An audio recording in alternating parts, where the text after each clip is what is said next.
Kata pengantar. Para mahasiswa merupakan suatu golongan yang boleh dikatakan baru di Indonesia, tetapi dalam sejarah perkembangannya yang masih amat singkat, banyak sekali yang telah terjadi sebagai akibat kegiatan-kegiatan atau tindakan-tindakan mereka. Pemuda-pemuda yang pertama-tama menjadi mahasiswa dari suatu lembaga pendidikan tinggi di negeri kita adalah pemuda-pemuda yang belajar di Teknis B Hogeschool (THS) yang didirikan sebagai suatu usaha swasta di Bandung pada tahun 1920. Pada tahun pertama, jumlah mahasiswa hanya 28 orang dan yang bukan orang Belanda hanya 6 orang, yaitu Ho King Hun, R. Katamso, Lik Chiang Sing, Ong Xuan Yu, R. Sokria Naralegawa dan Tio Tien Bie. Di antara pemuda-pemuda Indonesia yang belajar bersama-sama pemuda-pemuda Belanda yang merupakan golongan yang terbesar di antara mahasiswa-mahasiswa yang belajar di THS, dalam tahun-tahun pertama berdirinya lembaga pendidikan tinggi ini, terdapat pemuda Soekarno yang selesai dengan studinya pada tahun 1926 dan kemudian menjadi presiden pertama dari negara kita, Republik Indonesia. Pada tahun 1924, dibuka Rekrogeschool (RHS) di Jakarta di mana pemuda-pemuda yang terdaftar sebagai mahasiswa dididik untuk menjadi ahli-ahli hukum. 3 tahun kemudian, pada tahun 1927, dibuka Lembaga Pendidikan Tinggi untuk calon-calon ahli kedokteran, Genis Tundige Hogeschool (GIS). Banyak dari pemuda-pemuda Indonesia yang menjadi mahasiswa di lembaga-lembaga pendidikan tinggi ini, ikut serta menjalankan peranan penting dalam gerakan politik yang akhirnya menyebabkan kehancuran struktur masyarakat jajahan. Para mahasiswa dan pemuda-pemuda lainlah yang pertama-tama bertekad untuk mempersatukan sekalian penduduk pribumi di kepulauan kita sebagai satu bangsa, bangsa Indonesia, yang bertanah air satu, Kepulauan Indonesia, dan yang berbahasa satu, bahasa Indonesia. Bukanlah orang-orang tua, melainkan pemuda-pemudalah yang meletakkan dasar-dasar persatuan yang sekarang setiap tahun diperingati sebagai Sumpah Pemuda pada tanggal 28 Oktober. Pada waktu peristiwa bersejarah ini terjadi di Jakarta dalam tahun 1928, banyak orang tua yang bekerja sebagai pejabat, menganggap tindakan para pemuda ini sebagai tindakan anak-anak yang tidak ada artinya. Sejarah kemudian memperlihatkan bahwa tindakan pemuda-pemuda ini sangat berarti dan amat banyak pengaruhnya pada perkembangan masyarakat kita. Sejak itu, malah jauh sebelum itu, para mahasiswa sebelum mereka, para pemuda yang belajar di Stovia, Estoal, Nias, Quick School dan sejumlah sekolah, terutama senantiasa terlibat dalam gerakan-gerakan pemuda yang berpedoman cita-cita yang luhur. Pada tahun 1968, para mahasiswa yang terdaftar di universitas-universitas dan institut-institut pendidikan tinggi Indonesia telah mencapai jumlah 117.964 pemuda.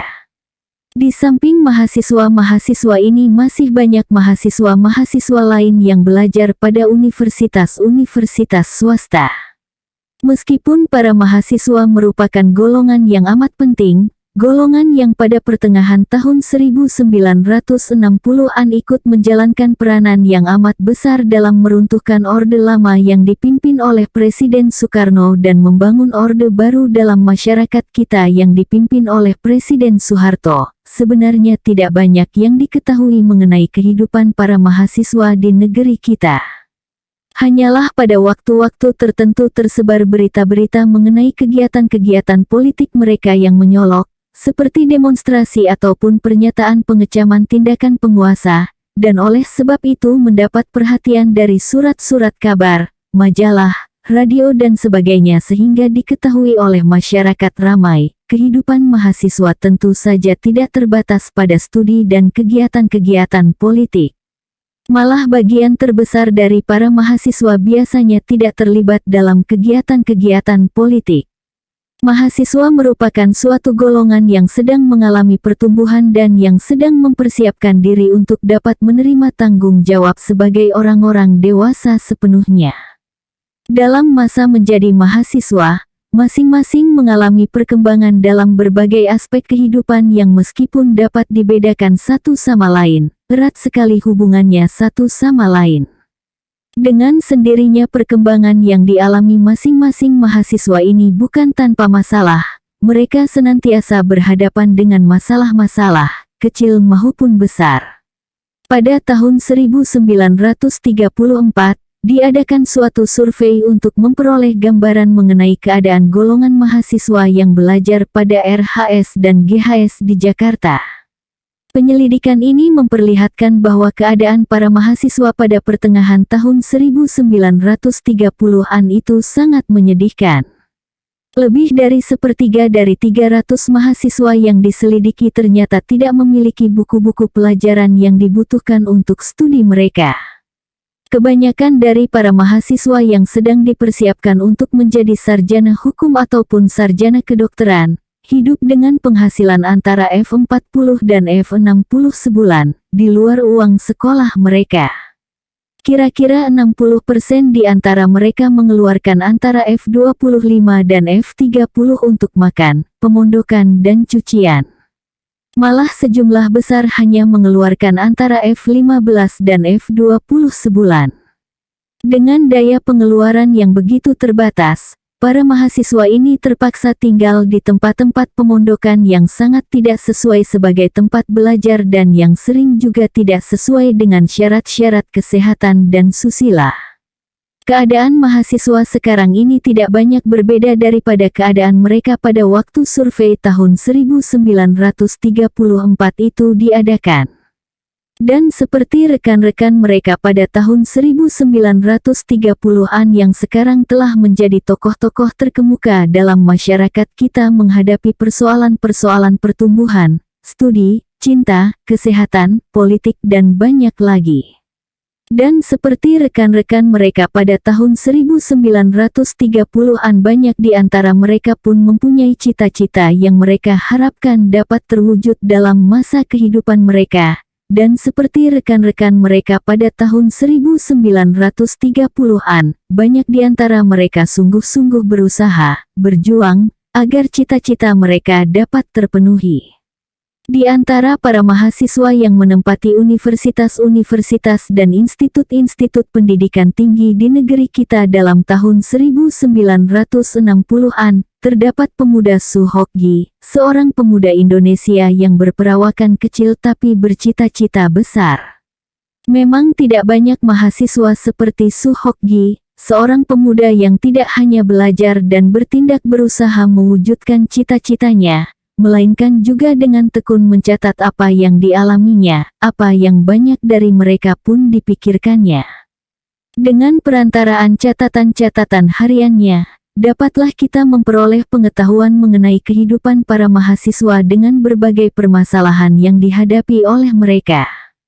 Pada pertengahan tahun-tahun 1960-an, Suhokgi belajar sejarah di Fakultas Sastra, Universitas Indonesia.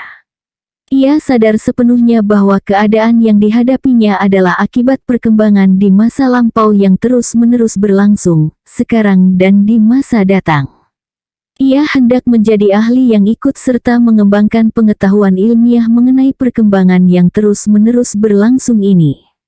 Meskipun demikian, Suhokgi tidak dapat dikatakan seorang sarjana dalam arti sempit karena ia kurang sabar mempelajari persoalan-persoalan sejarah secara teratur dan teliti. Memang benar ia berhasil menyelesaikan studinya sehingga mendapat ijazah sarjana sastra dari universitasnya, Universitas Indonesia, tapi ia tidak dapat dianggap seorang ahli sejarah. Suhokgi adalah seorang cendekiawan yang ulung yang terpikat pada ide, pemikiran dan yang terus-menerus menggunakan akal pikirannya untuk mengembangkan dan menyajikan ide-ide yang menarik perhatiannya. Tulisan-tulisannya menggugah hati pembaca, menjadikan mereka menyokong sepenuhnya pandangan-pandangan yang dikemukakannya atau membenci penulisnya yang berani mengatakan apa yang tidak berani dinyatakan oleh orang lain. Jarang ada pembaca yang tidak terpengaruh oleh tulisannya. Su Hokgi adalah seorang pemuda yang penuh cita-cita dan terus-menerus berjuang agar supaya kenyataan-kenyataan yang diwujudkan oleh masyarakat kita dapat diubah sehingga lebih sesuai dengan cita-citanya yang didasarkan atas kesadaran yang besar akan hakikat kemanusiaan. Dalam memperjuangkan cita-citanya ia berani berkorban dan memang sering menjadi korban. Peranan Su Hokgi dalam usaha menegakkan Orde Baru yang dipimpin oleh Jenderal Soeharto tidak kecil. Ia sangat mengharap agar pemerintahan Orde Baru mengembangkan dan memperkuat keadilan sosial. Justru untuk memperkuat Orde Baru, ia tidak segan-segan melancarkan kritikan pedas terhadap segala sesuatu yang menurut anggapannya tidak dapat dibenarkan dan tidak wajar. Tidak selalu kecaman-kecamannya didasarkan atas pengetahuan mengenai sekalian kenyataan-kenyataan yang perlu diperhatikan berhubungan dengan masalah yang menjadi sasaran kecamannya. Sering ia hanya mendengar dan membaca berita yang menggugah hati, menggugah perasaannya, sehingga dengan rasa yang berkobar ia segera menyatakan pendapatnya, pendapat yang belum tentu benar atau didasari pengetahuan mengenai kenyataan. Pedoman yang digunakannya untuk menilai kenyataan-kenyataan atau apa yang ia anggap adalah kenyataan, adalah sering pedoman pemuda bercita-cita tinggi, pedoman seorang mahasiswa yang sering sukar digunakan sebagai pedoman untuk bertindak. Persoalan juga seringkali tidak sesederhana seperti yang digambarkannya. Tetapi apa yang ditulisnya, baik atau tidak, benar atau salah adalah apa yang dipikirkan, apa yang dirasakan oleh seorang pemuda, kemudian seorang mahasiswa Indonesia. Dan bila mana kita ingin memperoleh pengetahuan, gambaran, kesan-kesan mengenai kehidupan para pemuda atau para mahasiswa kita, catatan Su Hokgi seakan perwujudan, kenyataan, dari kehidupan sebagian dari mereka. Pembaca bisa setuju atau tidak setuju dengan pernyataan-pernyataan, pandangan-pandangan atau pemberitaan Su Hokgi, tapi sebaiknya kita mengetahui pemikiran dan perasaan yang hidup di kalangan pemuda dan mahasiswa. Tentu tidak semua pemuda dan mahasiswa antara Desember tahun 1959, pada waktu ia mulai membuat catatan-catatan hariannya sampai tanggal 16 Desember tahun 1969. Baik ketika ia tidak dapat menulis lagi karena meninggal dalam pendakian gunung di puncak Gunung Semeru, kecaman yang dilontarkan oleh Su Hokgi dilancarkan atas pemikiran yang jujur, atas dasar iktikat baik. Ia tidak selalu benar, tapi ia selalu jujur, ia pun tidak melancarkan kritikan-kritikan dan kecaman-kecamannya tanpa merasa prihatin. Sayang sekali, pemuda yang penuh cita-cita ini meninggal pada usia yang masih sangat muda. Dalam waktu singkat dari kehidupannya, banyak sekali yang telah dilakukannya bagi bangsa dan negaranya. Buku yang disajikan kepada para pembaca ini adalah buku catatan harian yang ditulis oleh Su Hokgi yang tidak mengira bahwa tulisannya akan dibaca oleh orang banyak, sehingga sangat pribadi sifatnya, dengan sekalian kelemahan-kelemahan dan kekurangan-kekurangannya. Meskipun demikian, karena catatan-catatannya mengandung pengetahuan yang amat berharga untuk memperoleh gambaran dan pengertian mengenai diri seorang pemuda Indonesia yang terkemuka, dan mengenai kehidupan para mahasiswa yang tidak terbatas pada angka-angka statistik maupun berita-berita mengenai kegiatan-kegiatan mereka yang menyolok, buku catatan hariannya diterbitkan agar dapat dibaca dan direnungkan oleh sekalian yang berkepentingan dan berminat untuk memperoleh pengetahuan dan pengertian mengenai kehidupan para mahasiswa atau golongan yang amat penting dalam masyarakat kita. Yayasan Mandalawangi, suatu yayasan yang didirikan khusus untuk ikut serta membina pengembangan cita-cita murni para pemuda Indonesia seperti yang diwujudkan oleh Su Hokgi, telah membentuk suatu panitia redaksi yang mempersiapkan naskah buku catatan-catatan harian Su Hokgi untuk diterbitkan. Panitia redaksi yang terdiri dari Ariel Budiman, Ismit Haddad dan Harsca W. Bahtiar telah berusaha untuk menerbitkan naskah tersebut sedapat mungkin dalam bentuk aslinya, tanpa usaha untuk memperbaiki cara-cara penulisan. Beberapa nama yang disebut dalam naskah diganti untuk melindungi orang-orang yang bersangkutan karena menyangkut persoalan yang terlalu bersifat pribadi. Nama-nama pelaku-pelaku dalam peristiwa-peristiwa yang bersifat umum, seperti nama-nama pejabat dan tokoh-tokoh politik, dipertahankan karena tindakan-tindakan mereka memang dianggap merupakan tindakan-tindakan umum, bukan tindakan-tindakan pribadi. Redaksi juga telah berusaha mempermudah pembaca mengerti apa yang dikemukakan oleh Su Hokgi dengan membubuhi sejumlah keterangan tambahan mengenai nama-nama, istilah-istilah ataupun ucapan-ucapan dalam bahasa asing yang digunakan oleh penulis tanpa penjelasan. Mudah-mudahan catatan-catatan Su Hokgi menggerakkan orang lain, tidak hanya mahasiswa, untuk membuat catatan-catatan harian mengenai peristiwa-peristiwa yang telah dialami dan pandangan pikiran mengenai berbagai hal yang dianggap penting. Bahan-bahan demikian merupakan bahan-bahan keterangan yang amat berharga untuk mengembangkan sejarah nasional bangsa kita. Kami yakin bahwa catatan-catatan Su Hokgi harusnya Su Hokgi almarhum dan memperdalam pengetahuan kita mengenai mahasiswa di Indonesia dan memperkuat kepercayaan kita bahwa dengan adanya unsur-unsur seperti Su Hokgi di kalangan mahasiswa-mahasiswa kita, masa depan negara dan bangsa kita dapat menjadi indah. Harsjawe Bahtiar. Keterangan, pada waktu menulis kata pengantar di atas, penulis adalah Dekan Fakultas Sastra, Universitas Indonesia, perguruan tinggi tempat saudara Su Hokgi belajar sebagai mahasiswa sejarah. Bagian pertama, Su Hokgi sebuah renungan. Ada dua hal yang membuat saya sulit untuk menulis tentang almarhum adik saya, Su Hokgi. Pertama, karena terlalu banyak yang mau saya katakan, sehingga saya pasti akan merasa kecewa kalau saya menulis tentang dia pada pengantar buku ini. Kedua, karena bagaimanapun juga, saya tidak akan dapat menceritakan tentang diri adik saya secara objektif. Saya terlalu terlibat di dalam hidupnya. Karena itu, untuk pengantar buku ini, saya hanya ingin menceritakan suatu peristiwa yang berhubungan dengan diri almarhum, yang mempengaruhi pula hidup saya dan saya harap hidup orang-orang lain juga yang membaca buku ini. Saya ingat, sebelum dia meninggal pada bulan Desember tahun 1969, ada satu hal yang pernah dia bicarakan dengan saya. Dia berkata, akhir-akhir ini saya selalu berpikir, apa gunanya semua yang saya lakukan ini? Saya menulis, melakukan kritik kepada banyak orang yang saya anggap tidak benar, dan yang sejenisnya lagi.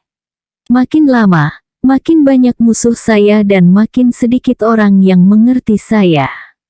Dan kritik-kritik saya tidak mengubah keadaan. Jadi apa sebenarnya yang saya lakukan? Saya ingin menolong rakyat kecil yang tertindas, tapi kalau keadaan tidak berubah, apa gunanya kritik-kritik saya? Apa ini bukan semacam onani yang konyol?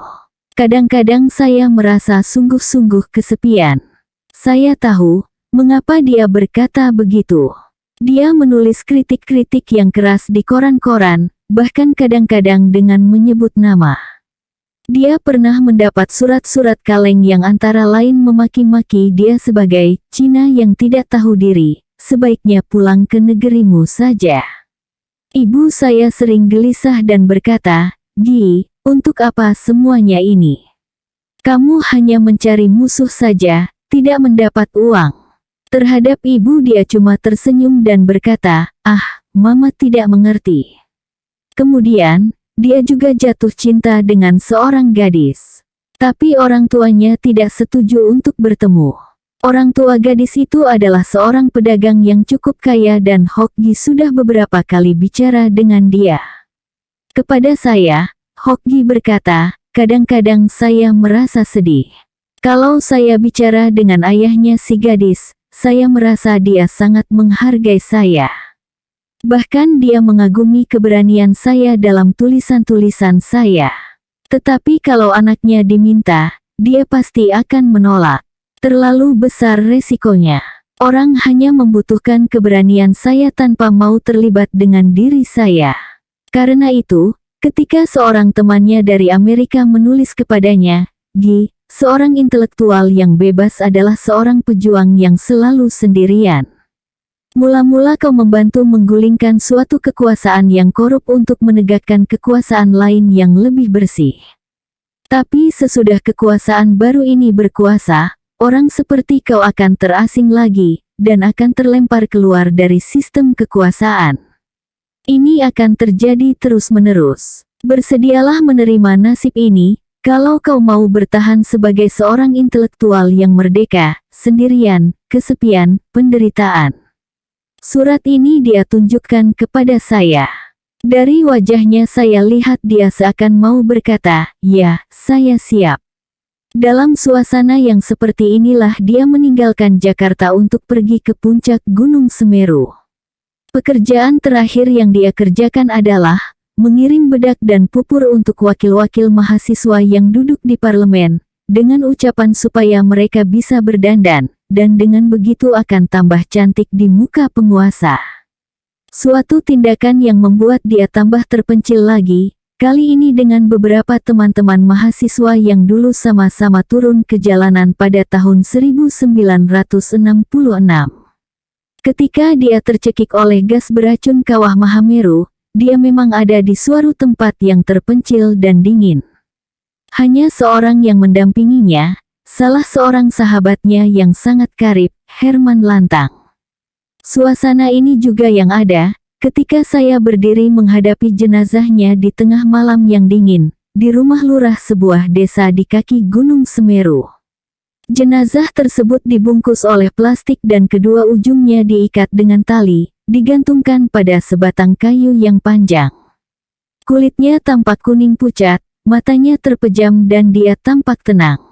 Saya berpikir, tentunya sepi dan dingin terbungkus dalam plastik itu. Ketika jenazah dimandikan di rumah sakit Malang, pertanyaan yang muncul di dalam diri saya ialah apakah hidupnya sia-sia saja. Jawabannya saya dapatkan sebelum saya tiba kembali di Jakarta. Saya sedang duduk ketika seorang teman yang memesan peti mati pulang. Dia bertanya, apakah saya punya keluarga di Malang?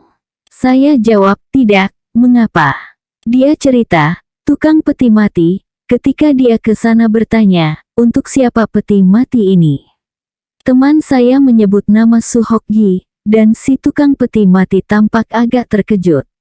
Suhokgi yang suka menulis di koran. Dia bertanya, teman saya mengiyakan. Tiba-tiba si tukang peti mati menangis. Sekarang giliran teman saya yang terkejut. Dia berusaha bertanya, mengapa si tukang peti mati menangis, tapi yang ditanya terus menangis dan hanya menjawab, dia orang berani. Sayang dia meninggal. Jenazah dibawa oleh pesawat terbang Auri, dari Malang mampir Yogyakarta dan kemudian ke Jakarta. Ketika di Yogyakarta, kami turun dari pesawat dan duduk-duduk di lapangan rumput. Pilot yang mengemudikan pesawat tersebut duduk bersama kami. Kami bercakap-cakap. Kemudian dia bertanya, apakah benar jenazah yang dibawa adalah jenazah Suhokgi? Saya membenarkan. Dia kemudian berkata, saya kenal namanya. Saya senang membaca karangan-karangannya. Sayang sekali dia meninggal. Dia mungkin bisa berbuat lebih banyak, kalau dia hidup terus.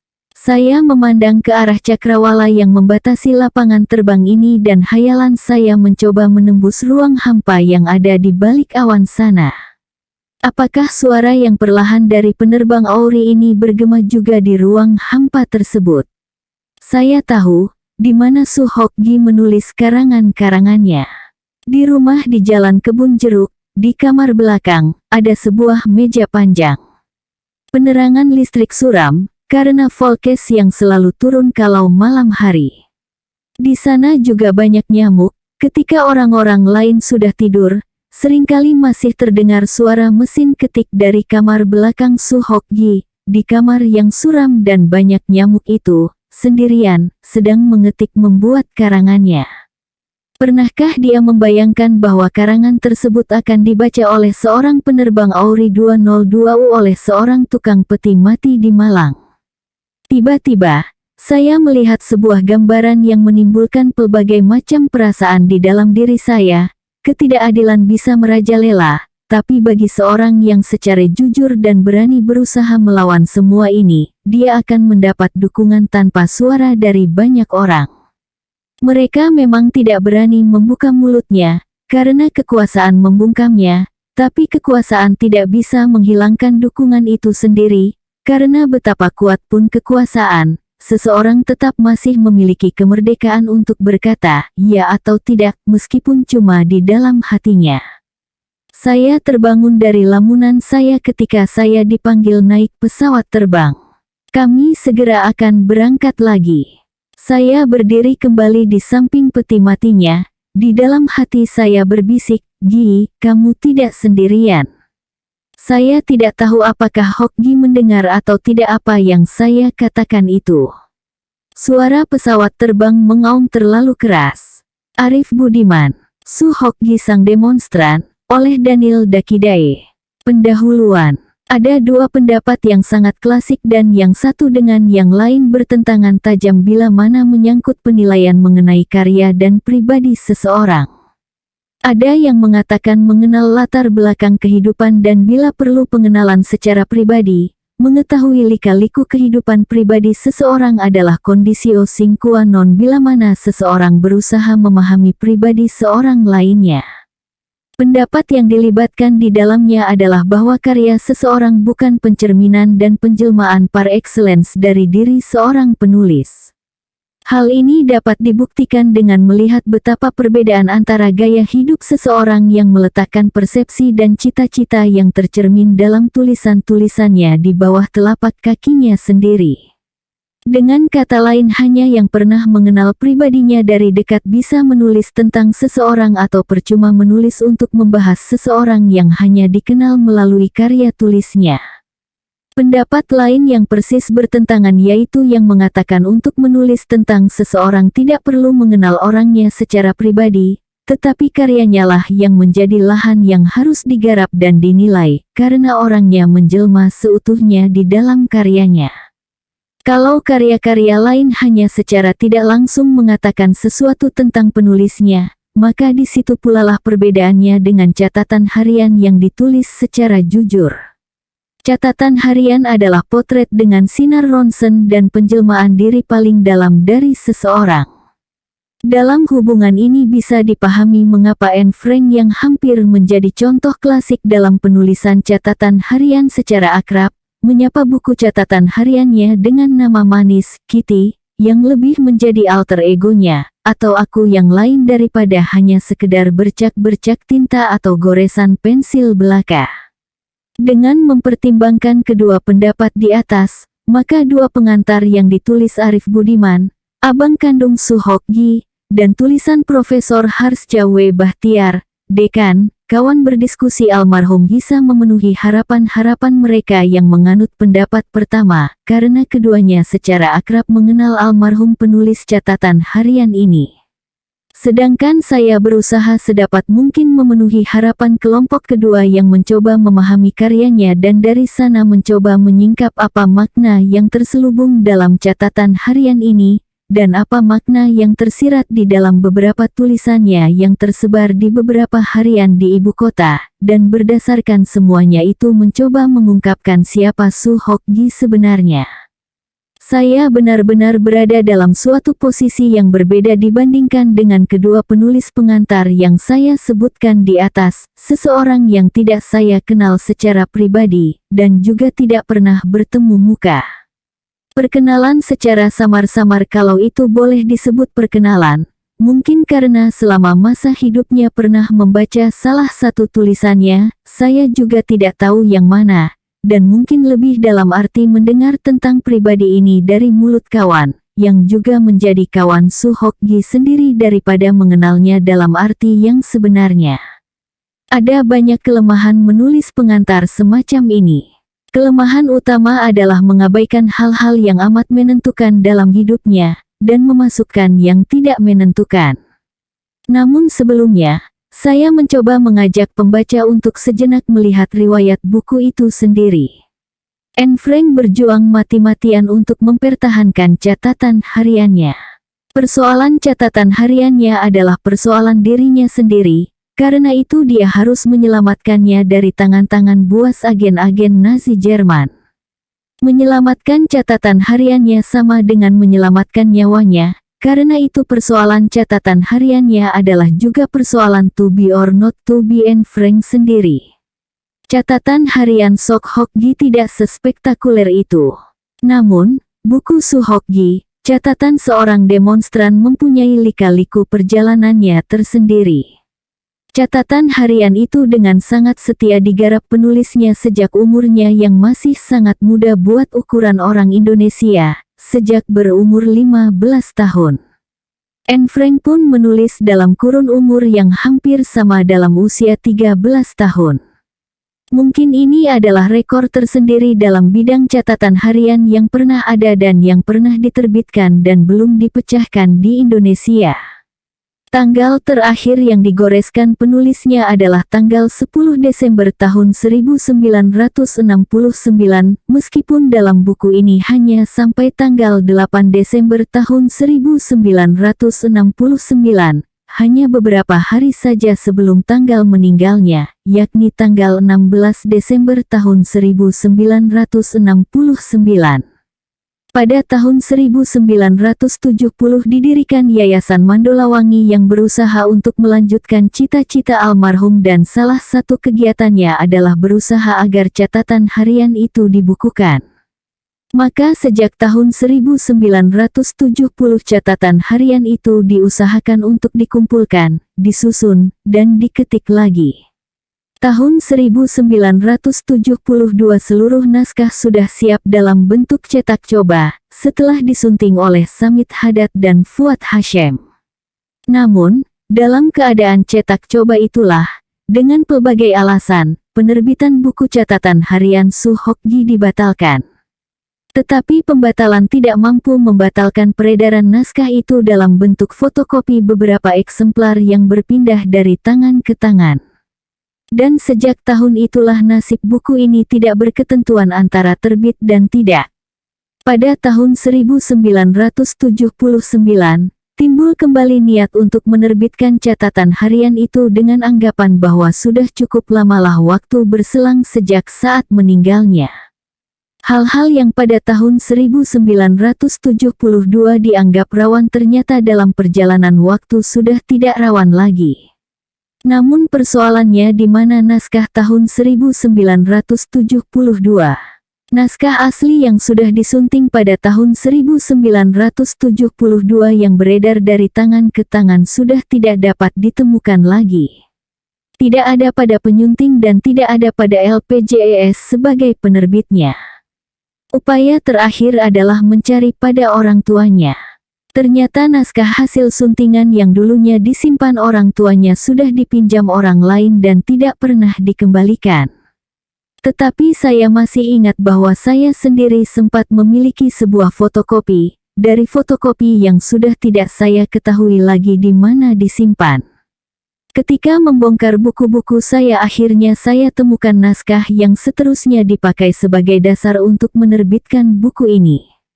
Tetapi kerugiannya adalah naskah tersebut tidak memungkinkan kita memperbandingkannya dengan naskah asli hasil suntingan tahun 1972. Dan ini pun segera nyata karena begitu banyak halaman yang hilang, serta begitu banyak anakronisme dalam naskah hasil fotokopi.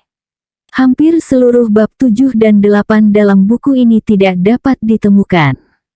Akhirnya secara kebetulan masih bisa ditemukan naskah hasil ketikan di dalam rak tempat timbunan serba macam map redaksi. Ini kebetulan yang menguntungkan.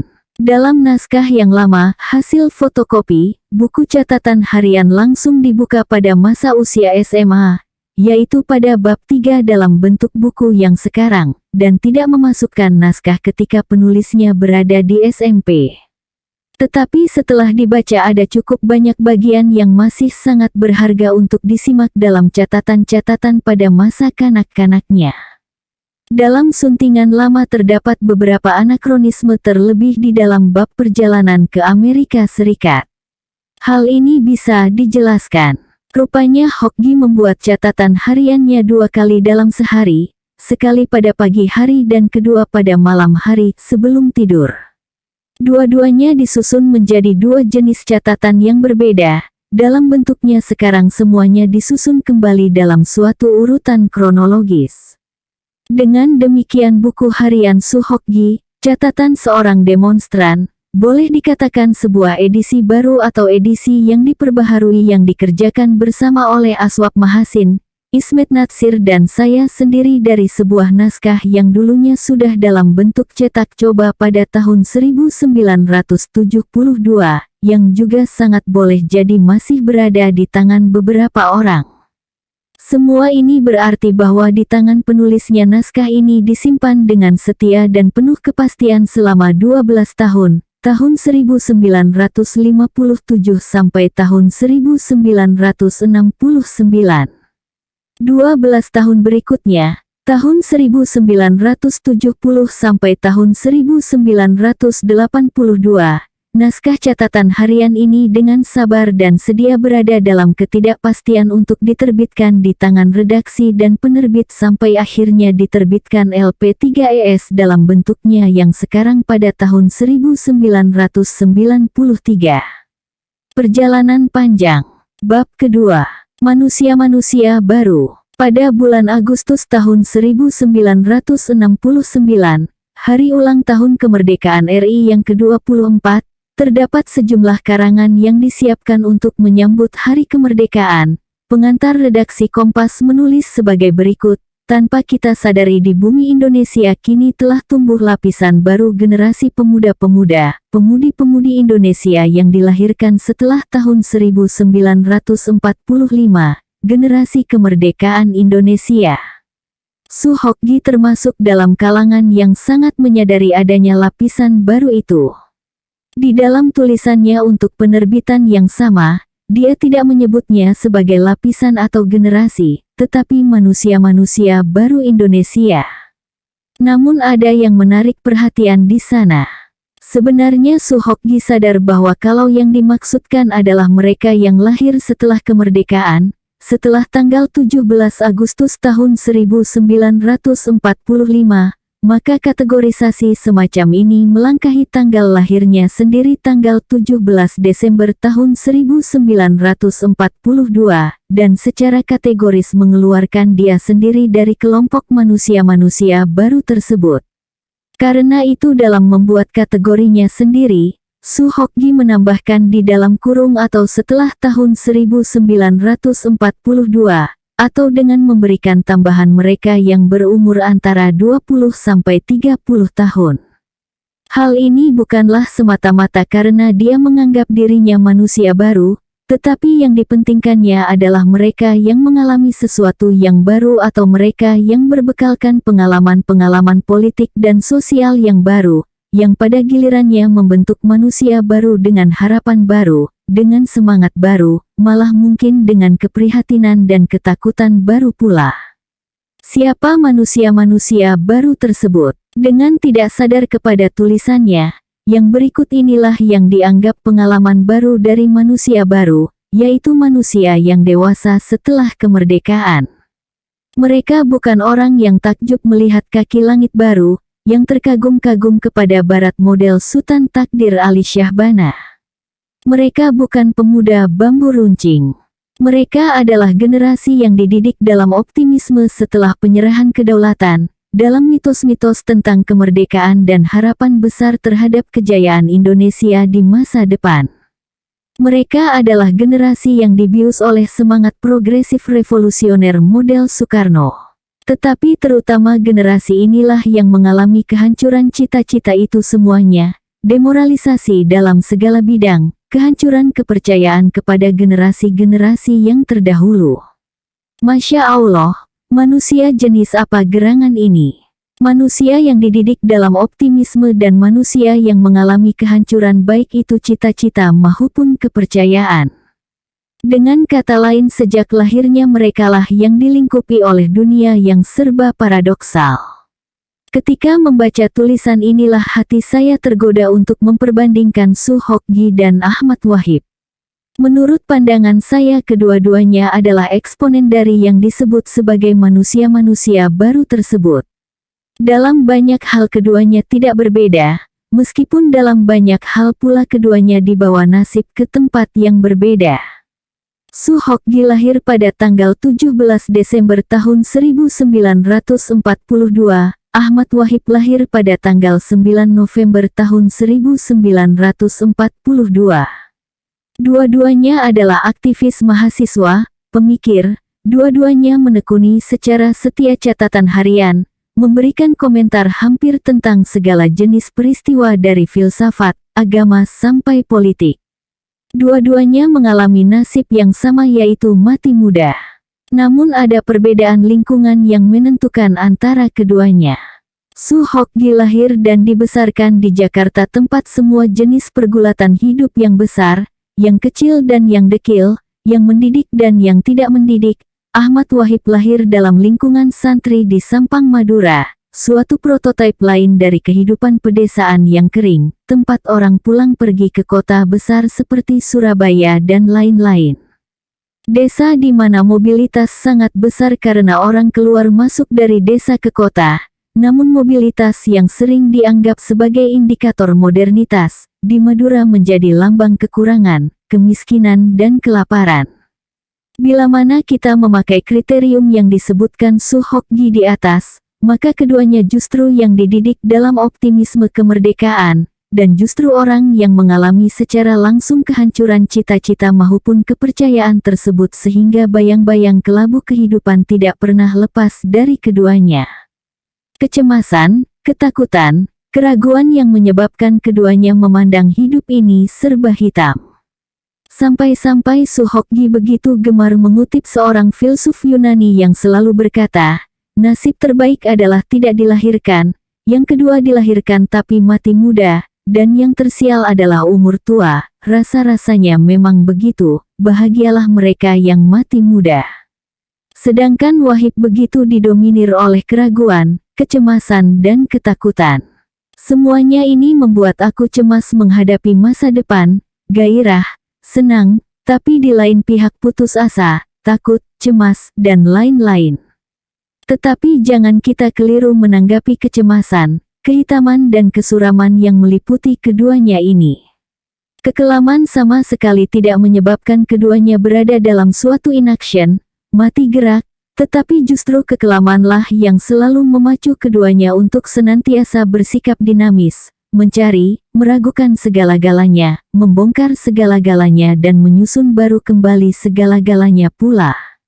Dalam dirinya keduanya selalu memupuk perasaan untuk mengumandangkan kata tidak kepada semuanya yang mapan, termasuk dirinya sendiri seperti yang begitu tandas dikemukakan Ahmad Wahib misalnya, aku bukan nasionalis, bukan Katolik, bukan sosialis. Aku bukan Buddha, bukan Protestan, bukan Weaernis, aku bukan komunis. Aku bukan humanis. Aku adalah semuanya. Mudah-mudahan inilah yang disebut Muslim. Aku ingin bahwa orang memandang dan menilaiku sebagai suatu kemudakan absolute entity tanpa menghubung-hubungkan dari kelompok mana saya termasuk serta dari aliran apa saya berangkat. Di tempat lain dia berkata dengan nada yang hampir sama. Aku bukan Hatta, bukan Soekarno, bukan Sejahrir, bukan Natsir, bukan Marx dan bukan pula yang lain-lain. Bahkan aku bukan Wahib, tetapi yang diakuinya adalah dirinya dalam proses yang tidak pernah mencapai garis finish, karena itu dirinya yang dinamis di dalam pergolakan, gejolak yang terus-menerus, suatu kegelisahan abadi dan sama sekali bukan keayeman yang aman, tenang dan lengang. Dalam proses itulah dia mengatakan tentang dirinya, aku bukan Wahib, aku adalah Mi Wahib, aku mencari, dan terus-menerus mencari, menuju dan menjadi Wahib, ya, aku bukan aku. Aku adalah mengaku, yang terus-menerus berproses menjadi aku. Sekarang kita kembali lagi kepada Su Hokgi yang juga mengemukakan hal-hal yang hampir sama dalam kurun umur ketika dia masih sangat muda. Dia bereaksi terhadap pendapat bahwa seorang hanya dapat hidup dari harapan-harapan. Demikian katanya, Tapi sekarang aku berpikir sampai di mana seseorang masih tetap wajar, walau ia sendiri tidak mendapatkan apa-apa. Seseorang mau berkorban buat sesuatu, katakanlah ide-ide, agama, politik atau pacarnya. Tapi dapatkah dia berkorban buat tidak apa-apa? Aku sekarang tengah terlibat dalam pemikiran ini. Sangat pesimis, dan hope for nothing. Aku tidak percaya akan sesuatu kejujuran dari ide-ide yang berkuasa. Aku tak percaya Tuhan. Tetapi aku sekarang masih mau hidup. Aku tidak tahu motif apa yang ada dalam unconscious mind-ku sendiri. Pandanganku yang agak murung, bahkan skeptis ini pernah dinamakan sebagai destruktif. Tetapi bagaimana bila memang hidup adalah keruntuhan demi keruntuhan? Apakah kita harus berpaling dari fakta-fakta ini? Aku kira tidak. Makin aku belajar sejarah, makin pesimis aku, makin lama makin kritis dan skeptis terhadap apapun. Tetapi tentu ada suatu motif mengapa aku begini. Memang life for nothing agaknya sudah aku terima sebagai kenyataan. Mari kita berhenti sejenak untuk mengamati apa artinya generasi baru setelah kemerdekaan dan generasi yang oleh Suhokgi dikatakan sebagai manusia baru. Di atas sudah kita kemukakan sedikit bahwa keduanya merupakan eksponen yang juga merupakan prototipe dari generasi jenis ini, yang serba suram melihat masa depan, tetapi kesuraman yang membangkitkan dinamisme. Saya kira ini akan sangat jelas ditunjuk oleh pengalaman politik Suhokgi yang juga merupakan prototipe pengalaman politik generasi yang lahir setelah kemerdekaan itu sendiri. Pengalaman yang sangat mencekam adalah ketika masih berada di SMA. Dia bertemu dengan seorang yang, ditimbang dari tampangnya, bukanlah pengemis. Namun dia kelaparan. Dan untuk menutupi kelaparannya dia memakan kulit mangga. Dia tidak tahan melihat adegan itu dan memberikan uang 2,5 rupiah dan itulah uang terakhir yang dimilikinya. Sebenarnya pengalaman itu sendiri bukanlah suatu pengalaman yang luar biasa di Jakarta. Tetapi yang membuatnya menjadi luar biasa adalah kontras yang juga dialami oleh Suhokgi, karena peristiwa tersebut berlangsung tidak jauh dari Istana Kepresidenan, ya, jaraknya cuma 2 kilometer dari istana. Dan yang membuat pengalaman itu menjadi luar biasa adalah suatu rahasia umum dan yang sudah menjadi kesadaran semua orang, terlebih warga ibu kota negara, bahwa istana adalah pusat pesta dan kemewahan di mana perjamuan pesta tak mengenal batas siang dan malam, atau menurut kata-katanya sendiri jarak 2 kilometer dari si pemakan kulit mangga. Paduka kita mungkin lagi tertawa-tawa, makan-makan dengan istri-istrinya yang cantik. Dan masih ada lagi yang menyebabkan pengalaman itu menjadi luar biasa. Dengan tiba-tiba bangkit suatu jenis kesadaran yang baru lagi, yang sebenarnya sangat aneh, yaitu pengalaman yang luar biasa itu membuat hatinya menjadi bangga dengan alasan yang bukan tidak masuk akal. Kita, generasi kita ditugaskan untuk memberantas generasi tua yang mengacau. Generasi kita yang menjadi hakim atas mereka yang dituduh koruptor-koruptor tua, seperti kitalah yang dijadikan generasi yang akan memakmurkan Indonesia. Suatu sense of mission yang besar yang diberikan latar belakang yang juga besar yaitu ketidakmampuan mereka yang tua memanggul tugas tersebut. Malah yang lebih besar sebenarnya bukan ketidakmampuan orang tua, tetapi ketidakpedulian mereka kepada adanya kemampuan orang lain untuk mengambil alih tugas tersebut, karena generasi yang lalu sebenarnya kehilangan panggilan untuk itu karena dimakan keserakahannya sendiri. Yang berkuasa sekarang adalah orang-orang yang dibesarkan di zaman Hindia Belanda almarhum, mereka adalah pejuang-pejuang kemerdekaan yang gigih. Lihatlah Soekarno, Hatta, Sejahrir, Ali dan sebagainya. Tetapi kini mereka telah mengkhianati apa yang diperjuangkan. Soekarno telah berkhianat terhadap kemerdekaan. Yamin telah memalsukan atau masih dalam zaman ID Manik sejarah Indonesia, ianya tak berani menyatakan kebenaran walaupun kadang-kadang ia menyatakan. Dia melemparkan semua tanggung jawab kepada generasi tua. Tanggung jawab mereka kepada harga yang membumbung. Tanggung jawab mereka kepada gerombolan yang menteror. Tentara menteror dan semua menjadi teror. Dan dia bukan saja menyerukan tanggung jawab, tetapi serentak bersamanya datang vonis Suhokgi sendiri setandas-tandasnya tanpa memberikan kompromi apapun. Mereka generasi tua, Soekarno, Ali, Iskak, Lik Kiat Teng, Ong Eng Dai, semuanya pemimpin-pemimpin yang harus ditembak di lapangan banteng. Cuma pada kebenaran masih kita harapkan. Dan radio masih berteriak-teriak menyebarkan kebohongan. Kebenaran cuma ada di langit dan dunia hanyalah palsu. Saya pikir inilah proklamasi pertama Suhokgi sebelum dia sendiri turun ke dalam kehidupan umum. Dan saya pikir ini bukan sekadar proklamasi tetapi suatu tindakan, buka dada, dalam nada-nada mencari tantangan yang mempet-mempet menjadi blasfemia. Sebuah penghujatan karena yang mau digantung adalah bapak-bapak bangsa, the founding fathers dari suatu negara hasil proklamasi.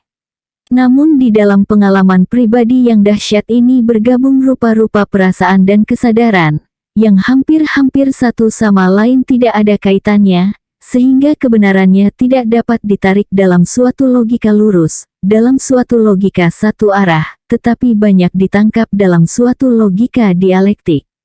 Suatu rasa iba pribadi yang memaksanya mengeluarkan uang 2,5 rupiah, suatu rasa iba politik yang menyebabkan dia menguruk kebijaksanaan politik kemewahan dan kesewenang-wenangan. Di samping itu timbulnya suatu kebanggaan. Karena memiliki suatu sense of mission, bangkitnya dendam kesumat generasional, yang hampir-hampir memaksa kita untuk menyebutnya sebagai Oedipus kompleks untuk membunuh semua bapak bangsa yang berfoya-foya, menyetubuhi dan mengawini perempuan-perempuan cantik menjadi istri-istri mudanya dan pada tingkat terakhir bersetubuh serta memperkosa ibu pertiwi sendiri hampir secara harfiah dalam daging. Suatu dakwaan bahwa rezim itu tidak lebih dari sebuah palokrasi, yang kelak memuncak dan dipermahkotai oleh Tugu Monas sebagai simbol palus yang hidup dan abadi. Perasaan itu akhirnya menumbuhkan suatu sense of commitment kepada yang terbuang dan yang tidak beruntung yang diungkapkan di dalam kata-katanya sendiri, yang samar-samar adalah suatu ungkapan biblis yang mungkin pernah dikenalnya, aku besertamu, orang-orang Malang. Kalau pada tanggal 17 Agustus tahun 1969 dia mengumumkan ketidakpercayaan atau dalam kata-katanya sendiri kehancuran kepercayaan kepada generasi-generasi terdahulu, maka kini ketahuilah kita bahwa kepercayaan itu sebenarnya telah sirna 10 tahun yang lalu, pada tahun 1959 seperti sudah kita kutip di atas. Dendam kesumat yang tadinya hanya berada dalam ikrar dalam proklamasi pribadi pada tanggal 10 Desember tahun 1959, sebagaimana dia proklamasikan atas nama generasinya, mereka generasi tua harus ditembak di lapangan banteng, terpenuhi 6 tahun kemudian secara dramatis. Suhokgi adalah salah satu dari mereka yang menjadi arsitek gerakan-gerakan mahasiswa pada awal tahun 1966. Dia yang mengotaki semacam long march istilahnya sendiri untuk gerak jalan yang menuntut penurunan harga bensin, penurunan harga karcis bis kota. Dia juga ketika berhadapan dengan tentara yang masih setia membela Soekarno dengan panser-panser, yang mengambil tindakan nekat merebahkan diri di depan panser, sehingga panser-panser dipaksa menghentikan gerakannya. Suhokgi sendiri bukan orang yang ahli memimpin gerakan di lapangan, tapi dia sering menjadi aktor intelektualis di baliknya, maka semua gerakan itu berkresendo dan mencapai puncak ketika runtuh seluruh rezim Soekarno de facto pada tanggal 11 Maret tahun 1966. Maka semua pengalamannya dengan kekuasaan suatu generasi dan dendam kesumat yang memancar daripadanya ditutup dengan sempurna, dan hampir-hampir menjadi sadisme intelektual dalam aksi yang menyebabkan jatuhnya Soekarno, simbol seluruh kekuasaan, suatu potestas in persona. Sadisme pribadi dan sadisme generasional seutuh-utuhnya dilampiaskan dengan menguras habis seluruh perbendaharaan maki-makian yang masih mungkin dirumuskan, kata-kata manusia bagi Soekarno serta istri-istrinya yang dicoret-coret di rumah pribadi Soekarno dan istrinya Hartini di Bogor sebagai sarang sipilis, lonte agung, gerwani agung, dan mencaci maki pembantu terdekat Soekarno, Waperdam, Wakil Perdana Menteri Subandrio sebagai anjing Peking, menteri-menteri pun tidak ada yang luput, rakyat melarat, menteri-menteri foya-foya di hotel, menteri jangan nyabo melulu. Soekarno bukan tidak mengetahui semua itu. Ketika wakil mahasiswa menemuinya di istana, semua wakil itu menjadi sasaran pelampiasan amarahnya. Mana PMKRI, kau tahu apa yang dilakukan oleh mahasiswa-mahasiswa di rumah Ibu Hartini? Kau tahu rumah Ibu Hartini dicoret-coret lonte agung, dan lain-lainnya. Kau tahu apa artinya lonte? Hartini adalah istriku dan aku adalah bapakmu. Jadi dia juga ibumu. Inikah yang dilakukan oleh seorang anak terhadap ibunya? Oedipus sudah merendahkan martabat bapaknya, mencabik-cabik ruang paling rahasia bapaknya sendiri sampai akhirnya membunuh bapaknya. Maka sempurnalah sadisme, sempurnalah anarkisme, sempurna pula absurditas. Dengan demikian secara tidak langsung kita sudah memberikan sekedar karakterisasi tentang generasi yang menjelma di dalam kedua eksponennya, dan yang secara lebih tandas terjelma di dalam diri Soehokgi. Inilah juga generasi yang bukan cuma mengalami kehancuran kepercayaan, tetapi juga generasi yang menumbangkan semua mitos, yang juga menyaksikan penghancuran semua mitos sejak mitos Bung Karno, sampai kepada mitos pembaruan dan pembangunan. Tetapi akan menyedihkan kalau sekiranya kita hanya menekankan aspek negasi dari generasi yang disebut manusia-manusia baru tersebut. Generasi itu memang suatu generasi yang berani mengatakan, tidak, tetapi sebagaimana telah kita katakan di atas, generasi itulah pula yang sangat bangga dan sangat sadar akan sense of mission dan sense of commitment, sebagaimana dipersonifikasikan di dalam dua eksponen yang tengah kita bicarakan. Terhadap keadaan yang mereka bilang tidak, yaitu terhadap suatu faktisitas historis, hampir dengan sendirinya ada semacam N-Wurf, suatu rencana untuk membentangkan denah masyarakat masa depan yang ingin dicapainya. Kesanalah komitmennya, kesanalah diarahkan seluruh kegiatannya. Kini mari kita teliti apa yang dikerjakannya sejauh tercemin di dalam kehidupan kedua tokoh ini. Dalam kasus ini, seperti di dalam kasus-kasus lain lagi kita mencoba memakai satu jenis kategorisasi untuk menjelaskan posisi keduanya, meskipun saya kira kategori itu terlalu simplistis. Kalau dulu untuk menganalisa zaman pergerakan sejarawan seperti Harry Benda membagi seluruh orientasi pergerakan menjadi dua golongan, yaitu kaum nasionalis sekuler dan nasionalis religius, maka kini dalam menelaah dua tokoh ini sebagai eksponen generasi yang disebut sebagai manusia baru hampir-hampir terpaksa kita kembali kepada tipologi tersebut. Terlepas dari setuju atau tidak setuju, suka atau tidak suka, fakta yang bisa kita ketahui tentang kedua orang ini tidak menjuruskan kita ke tempat lain daripada ke sana juga, yaitu terpaksa memakai tipologi tokoh sekuler dan tokoh religius. Atau kalau sekiranya kita terikat pada kata yang dirumuskan di atas sebagai manusia-manusia baru, maka kita coba memakai istilah manusia sekuler dan manusia religius. Ini pun bukan karena kita mengada-ada. Dalam begitu banyak kesempatan persoalan ini tampil berulang kali dalam jalur hidup kedua orang ini, meskipun titik tolaknya dan sikap yang berbeda-beda terhadapnya. Apa yang kita maksudkan sebagai sekuler dan religius ini sudah bisa dipastikan ditolak oleh Ahmad Wahid dan Soehokgi, sejauh kemampuan kita menafsirkan jalan pikiran yang mereka kemukakan masing-masing di dalam catatannya yang bisa dikumpulkan. Keduanya memberikan rumusan religiositas dalam pengertian yang sangat esoterik. Wahid merumuskan keislaman atas peri yang sama sekali tidak konvensional. Demikian pun Soehokgi merumuskan keagamaan dan rasa keagamaan atas peri yang juga tidak kurang esoteriknya, sebagaimana sebentar lagi akan kita lihat. Karena itu tipologi semacam ini sama sekali tidak tepat, justru karena basis divisionis yang juga sama sekali tidak jelas.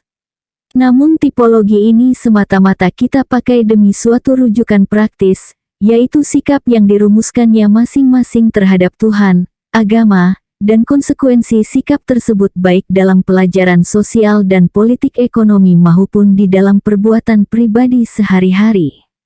Kita menemukan di sini dua tokoh yang sama sekali bertentangan satu sama lain. Tetapi gabungan antara keduanya merupakan epitome dari karakteristik generasi yang sedang kita bicarakan. Baiklah, keterangan terhadap rezim Soekarno sebagaimana kita lukiskan di atas, kita tinggalkan untuk memasuki suatu kurun waktu pasca penggulingan. Bagi Ahmad Wahid masa itu bisa dikristalkan dalam satu kata yaitu modernisasi. Modernisasi dari dalamnya menuntut begitu banyak persyaratan yang antara lain adalah adanya semacam perubahan sikap yang ketara di dalam dilema di antara orientasi ideologi dan program, suatu kosakata yang begitu merasuk vokabularia politik ekonomi pada tahun-tahun pasca penggulingan rezim Soekarno sejak akhir tahun 60-an sampai pertengahan tahun 1970-an. Dan bagi Wahid sendiri persoalan itu menyangkut seluruh keterlibatannya di dalam dunia Islam yang menyangkut masalah sekularisme versus sekularisasi, yang mungkin di dalam vokabularia Ahmad Wahid sendiri disimpulkan dalam satu kata yaitu gerakan pembaruan. Semuanya dibukanya sendiri di dalam kata-katanya, kita orang Islam belum mampu menerjemahkan kebenaran ajaran Islam dalam suatu program pencapaian, antara relevan dan values dalam ajaran Islam dengan kondisi sekarang memerlukan penerjemahan. Dan ini tidak disadari. Di situ mungkin kita akan banyak berjumpa dengan kelompok pragmatisme, tapi jelas arahnya lain. Karena seperti itulah kita menjadi orang yang selalu ketinggalan dalam usaha pencapaian dan cenderung eksklusif. Sebagaimana pemahaman dirinya sendiri adalah suatu pemahaman diri yang dinamis, diri yang berinteraksi dengan semua orang dalam suatu proses, maka dia pun menuntut bahwa pemahaman Islam pun harus dinamis dalam interaksi dengan zaman dan dalam menanggapi masalah-masalah zaman yang secara retorik dikatakannya. Terus terang, aku kepingin sekali bertemu sendiri dengan Nabi Muhammad dan ingin mengajaknya untuk hidup di abad 20 ini dan memberikan jawaban-jawabannya. Aku sudah kurang percaya pada orang-orang yang disebut pewaris-pewarisnya. Dan saya kira ini menyangkut suatu paham tentang historisitas ajaran Islam itu sendiri, sambil mempersoalkan bagaimana menempatkan Islam di dalam abad modern dan menjawab persoalan-persoalan modern. Orang seperti Ahmad Wahid mungkin bukan terutama melihat dan berpaling kepada ortodoksa ajaran Islam, tetapi mungkin terutama kepada ortopraksis di dalam Islam, yaitu bagaimana memberikan perumusan yang baik dan jelas dalam upaya menjawab tuntutan zaman, atau menurut kata-katanya sendiri penerjemahan-penerjemahan ajaran Islam untuk memenuhi kondisi sekarang. Meskipun yang dimaksudkan dengan kondisi sekarang diungkapkan dengan istilah yang sangat umum seperti usaha mencapai kemakmuran rakyat Indonesia, modernisasi dan demokrasi. Namun untuk mencapai ini pun dituntut adanya perubahan kelembagaan, perubahan sikap, dan lain-lain, dan dalam pengertian itulah dia tinggalkan himpunan mahasiswa Islam, karena dianggap sebagai alat yang sudah tidak lagi memenuhi harapannya. Demikian serba sedikit tentang Ahmad Wahid. Tetapi yang terpenting di dalamnya adalah tuntutan akan adanya perubahan kelembagaan baik itu lembaga keagamaan maupun lembaga politik. Eksponen manusia religius dalam generasi ini menyimpan pamrih terhadap generasi terdahulu dan kurang percaya lagi kepada pewaris-pewaris ajaran Nabi Muhammad. Karena itu ajaran Nabi Muhammad harus diterjemahkan untuk mengangkat peri kehidupan subsistens bangsanya. Hal itu ditulisnya dengan sangat eksplisit. Aku tidak mengerti keadaan di Indonesia ini. Ada orang yang sudah 10 tahun jadi tukang becak. Tidak meningkat-ningkat. Seorang tukang cukur bercerita bahwa dia sudah 20 tahun bekerja sebagai tukang cukur. Penghasilannya hampir tetap saja. Bagaimana ini? Mengapa ada orang Indonesia yang sampai puluhan tahun menjadi pekerja-pekerja kasar yang itu-itu juga, pengetahuan mereka juga tidak meningkat? Apa bedanya mencukur 3 tahun dengan mencukur 20 tahun?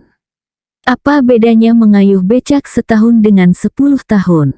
Ide untuk maju walaupun dengan pelan-pelan masih sangat kurang di Indonesia ini. Baru-baru ini saya melihat gambar orang tua di majalah. Dia telah 35 tahun menjadi tukang potong dodol pada sebuah perusahaan dodol. Potong-potong, potong terus, tiap detik, jam, hari, berbulan-bulan, berahun-tahun, sampai 35 tahun. Masya Allah. Kehidupan subsistens ini bukan saja terlihat di dalam kemampuan menghasilkan yang sangat rendah, tetapi terutama menjangkit di dalam alam berpikir, di dalam sikap, di dalam kemampuan menjawab tantangan zaman semacam itu. 35 tahun menjadi tukang potong dodol memang menunjukkan daya tahan yang kuat. Tetapi di balik daya tahan semacam itu ada semacam kebekuan rohani. Alangkah mencekam kebekuan pikirannya, dia menyerah terhadap keadaannya. Maka di dalam pikirannya berulang kali kembali motivasi yang asli, yakni aspek motivasi dan moralitas dalam kerja yang dipersoalkan, yang tidak atau belum menjadi pertimbangan kebijaksanaan bangsa sebagai bangsa. Di mana moralitasnya? Bagiku dalam bekerja itu harus terjamin dan diperjuangkan dua hal. 1. Penghasilan harus meningkat. 2. Pengalaman dan pengetahuan harus terus berambah. Semua persyaratan itu tidak mungkin dipenuhi oleh bangsa yang terbenam dalam kehidupan subsistens. Moral ini harus ditingkatkan. Di luar jaminan ini maka moralitas kerja sebagai bangsa berada dalam pasang surut. Kalau Islam harus diterjemahkan, maka tantangan ini pun harus menjadi pertimbangan penerjemahannya. Dalam usaha itu Islam tidak dapat sendirian. Karena itu harus ada semacam pembaharuan dalam arti merombak kesegaran solidaritas primordial religius menjadi suatu solidaritas lintas kelompok dan bersama yang lain bergerak menuju pembaharuan. Sudah kita katakan bagaimana sikap Suhokgi terhadap rezim Soekarno. Tetapi mari kita catat apa yang dikatakannya tentang masa peralihan setelah penggulingan Soekarno, dan masa dimulainya apa yang mungkin secara samar-samar dia impikan sebagai zaman baru. Setelah kembali dari demonstrasi penggulingan Soekarno dan ketika lelahnya tubuh terasa renyah dan lesu, dia mengatakan bahwa demonstrasi-demonstrasi itu adalah sesuatu yang harus dikenang. Dia adalah batu capal daripada perjuangan mahasiswa Indonesia, batu capal dalam revolusi Indonesia dan batu capal dalam sejarah Indonesia, karena yang dibelanya adalah kebenaran dan kejujuran. Namun kebenaran dan kejujuran itu pula lah yang sejak garis batas, atau batu capal sejarah itu yang mengganggunya terus-menerus. Di satu pihak dia melihat bahwa perjuangan untuk menegakkan kebenaran dan kejujuran, ternyata hanya menumbangkan apa yang menurut anggapan mereka kebatilan. Dan ternyata pula bahwa kebatilan tidak sirna bersama sirnanya Bung Karno dari pentas politik nasional. Karena itu perjuangan menegakkan kebenaran dan kejujuran tidak sebagaimana yang diharapkan, membuahkan kebenaran dan kejujuran. Di pihak lain dia juga melihat betapa kualitas yang disebut manusia-manusia baru. Dia melihat bahwa mereka yang terbakar oleh ucapan Bung Karno, gantungkanlah cita-citamu setinggi langit, dan memasuki perguruan tinggi, misalnya, ternyata hanya mampu untuk menjadi tukang. Kehancuran dan demoralisasi yang baru saja disaksikannya tidak mampu menimbulkan moral yang tinggi.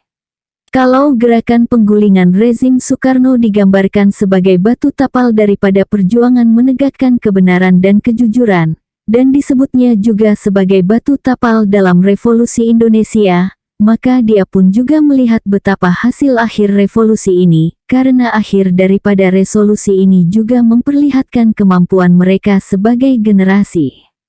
Sebagian dari pemimpin-pemimpin KAMI pada akhirnya menjadi pencolong-pencolong politik, agen opsus, makelar pintu kecil atau paling politikus kelas 3. Regu-regu KAPPI yang kerjanya memeras penduduk biasa atas nama perjuangan. Mereka adalah korban-korban daripada demoralisasi masyarakatnya. Mutu pendidikan dan pengetahuan generasi ini yang rendah menyebabkan dia mengambil suatu kesimpulan yang tandas. Dengan beberapa kecuali, generasi kemerdekaan ini adalah generasi yang tidak siap untuk mengambil alih tanggung jawab kemasyarakatan. Guru-guru yang tidak cukup terdidik, sarjana-sarjana pengetahuannya sepotong-sepotong, atau polisi yang tidak tahu tugasnya sebagai penegak hukum. Pada akhirnya mereka akan berpaling lagi pada segelintir yang punya kemampuan dalam bidangnya, dan pola masyarakat yang separuh terdidik dengan rasis dan terornya masih akan berlangsung terus. Disinilah terletak kontradiksi generasi kemerdekaan antara cita-cita untuk mengisi kemerdekaan dan rasa impoten dalam pelaksanaannya. Dan generasi inilah yang akan mewariskan Indonesia dalam waktu yang tidak lama lagi. Dalam menghadapinya sejak 2 tahun terakhir dia harus mengambil sikap. Dia mengakui sendiri bahwa itu suatu keputusan yang benar. Dia merasa tertekan karena sikap kawan-kawannya. Minggu-minggu ini adalah hari-hari yang berat untuk saya, karena saya memutuskan bahwa saya akan bertahan dengan prinsip-prinsip saya. Lebih baik diasingkan daripada menyerah terhadap kemunafikan. Dalam keputusasaan semacam ini, dia lebih memusatkan perhatian pada kegiatan kurikuler dan yang ekstrakurikuler seperti mendaki gunung dan memimpin organisasi yang disebut sebagai Mapala, Mahasiswa Pencinta Alam UI, menyelenggarakan Radio Ampero, Radio Universitas Indonesia, dan terakhir turut mendirikan grup diskusi Universitas Indonesia. Berulang kali di dalam catatan hariannya dikatakan bahwa, dalam situasi semacam ini hanya ada 2 pilihan yang bisa dibuat, yaitu menjadi apatis atau ikut arus. Tetapi dia mempunyai pilihannya sendiri, yaitu menjadi manusia bebas. Di mana titik persambungan antara kedua tokoh yang kita bicarakan ini sebagai eksponen generasi yang sama. Kedua-duanya seolah saling isi-mengisi. Sebagai eksponen religius, Wahib berjuang menuju sekularisasi yang sehat dan pembaharuan Islam dari dalam upaya menyambut rancangan generasinya. Sebagai eksponen sekuler Suhokgi mengejar dengan tidak kenal lelah, basis-basis moralitas yang terungkap dalam kebenaran dan kejujuran. Yang menarik perhatian adalah bahwa keduanya berangkat dari titik tolak yang sangat berbeda. Wahib bertolak dari kesadaran religius, Suhokgi bertolak dari sesuatu yang sekuler sifatnya. Dari titik berangkat yang berbeda dua-duanya bertemu dalam satu titik, yaitu membangun masyarakat baru yang bermoral, terbuka dan manusiawi. Kedua-duanya jeli melihat tantangan dan tanpa ragu-ragu secara tangguh menawarkan sikap yang harus diambil. Namun dalam kejeliannya mereka cukup realistis untuk melihat tantangan, dan melihat kontradiksi generasi kemerdekaan, yaitu antara cita-cita untuk mengisi kemerdekaan dan rasa impoten. Suara-suara mereka mungkin ditelan padang pasir, tetapi merekalah eksponen dari suatu generasi baru atau manusia-manusia baru yang tidak putus-putusnya melibatkan dirinya dalam nasib masa kini dan masa depan bangsanya, atau untuk mengutip kata Jose Ortega y Gasser, merekalah manusia-manusia berjiwa abadi, sukma yang tidak lelap tertidur, yang dari kejauhan matanya menatap daerah perawan yang belum terjamah tangan. Bab ketiga Sang Cendekiawan. Suhokgi adalah putra keempat dari seorang penulis, redaktur pelbagai surat kabar dan majalah seperti Chinpo, Panorania, Huapo, Liberty, Hunglo, Kungyungpao, Minpao, dan terakhir pada tahun 1950 menjadi redaktur harian Sadar di Jakarta.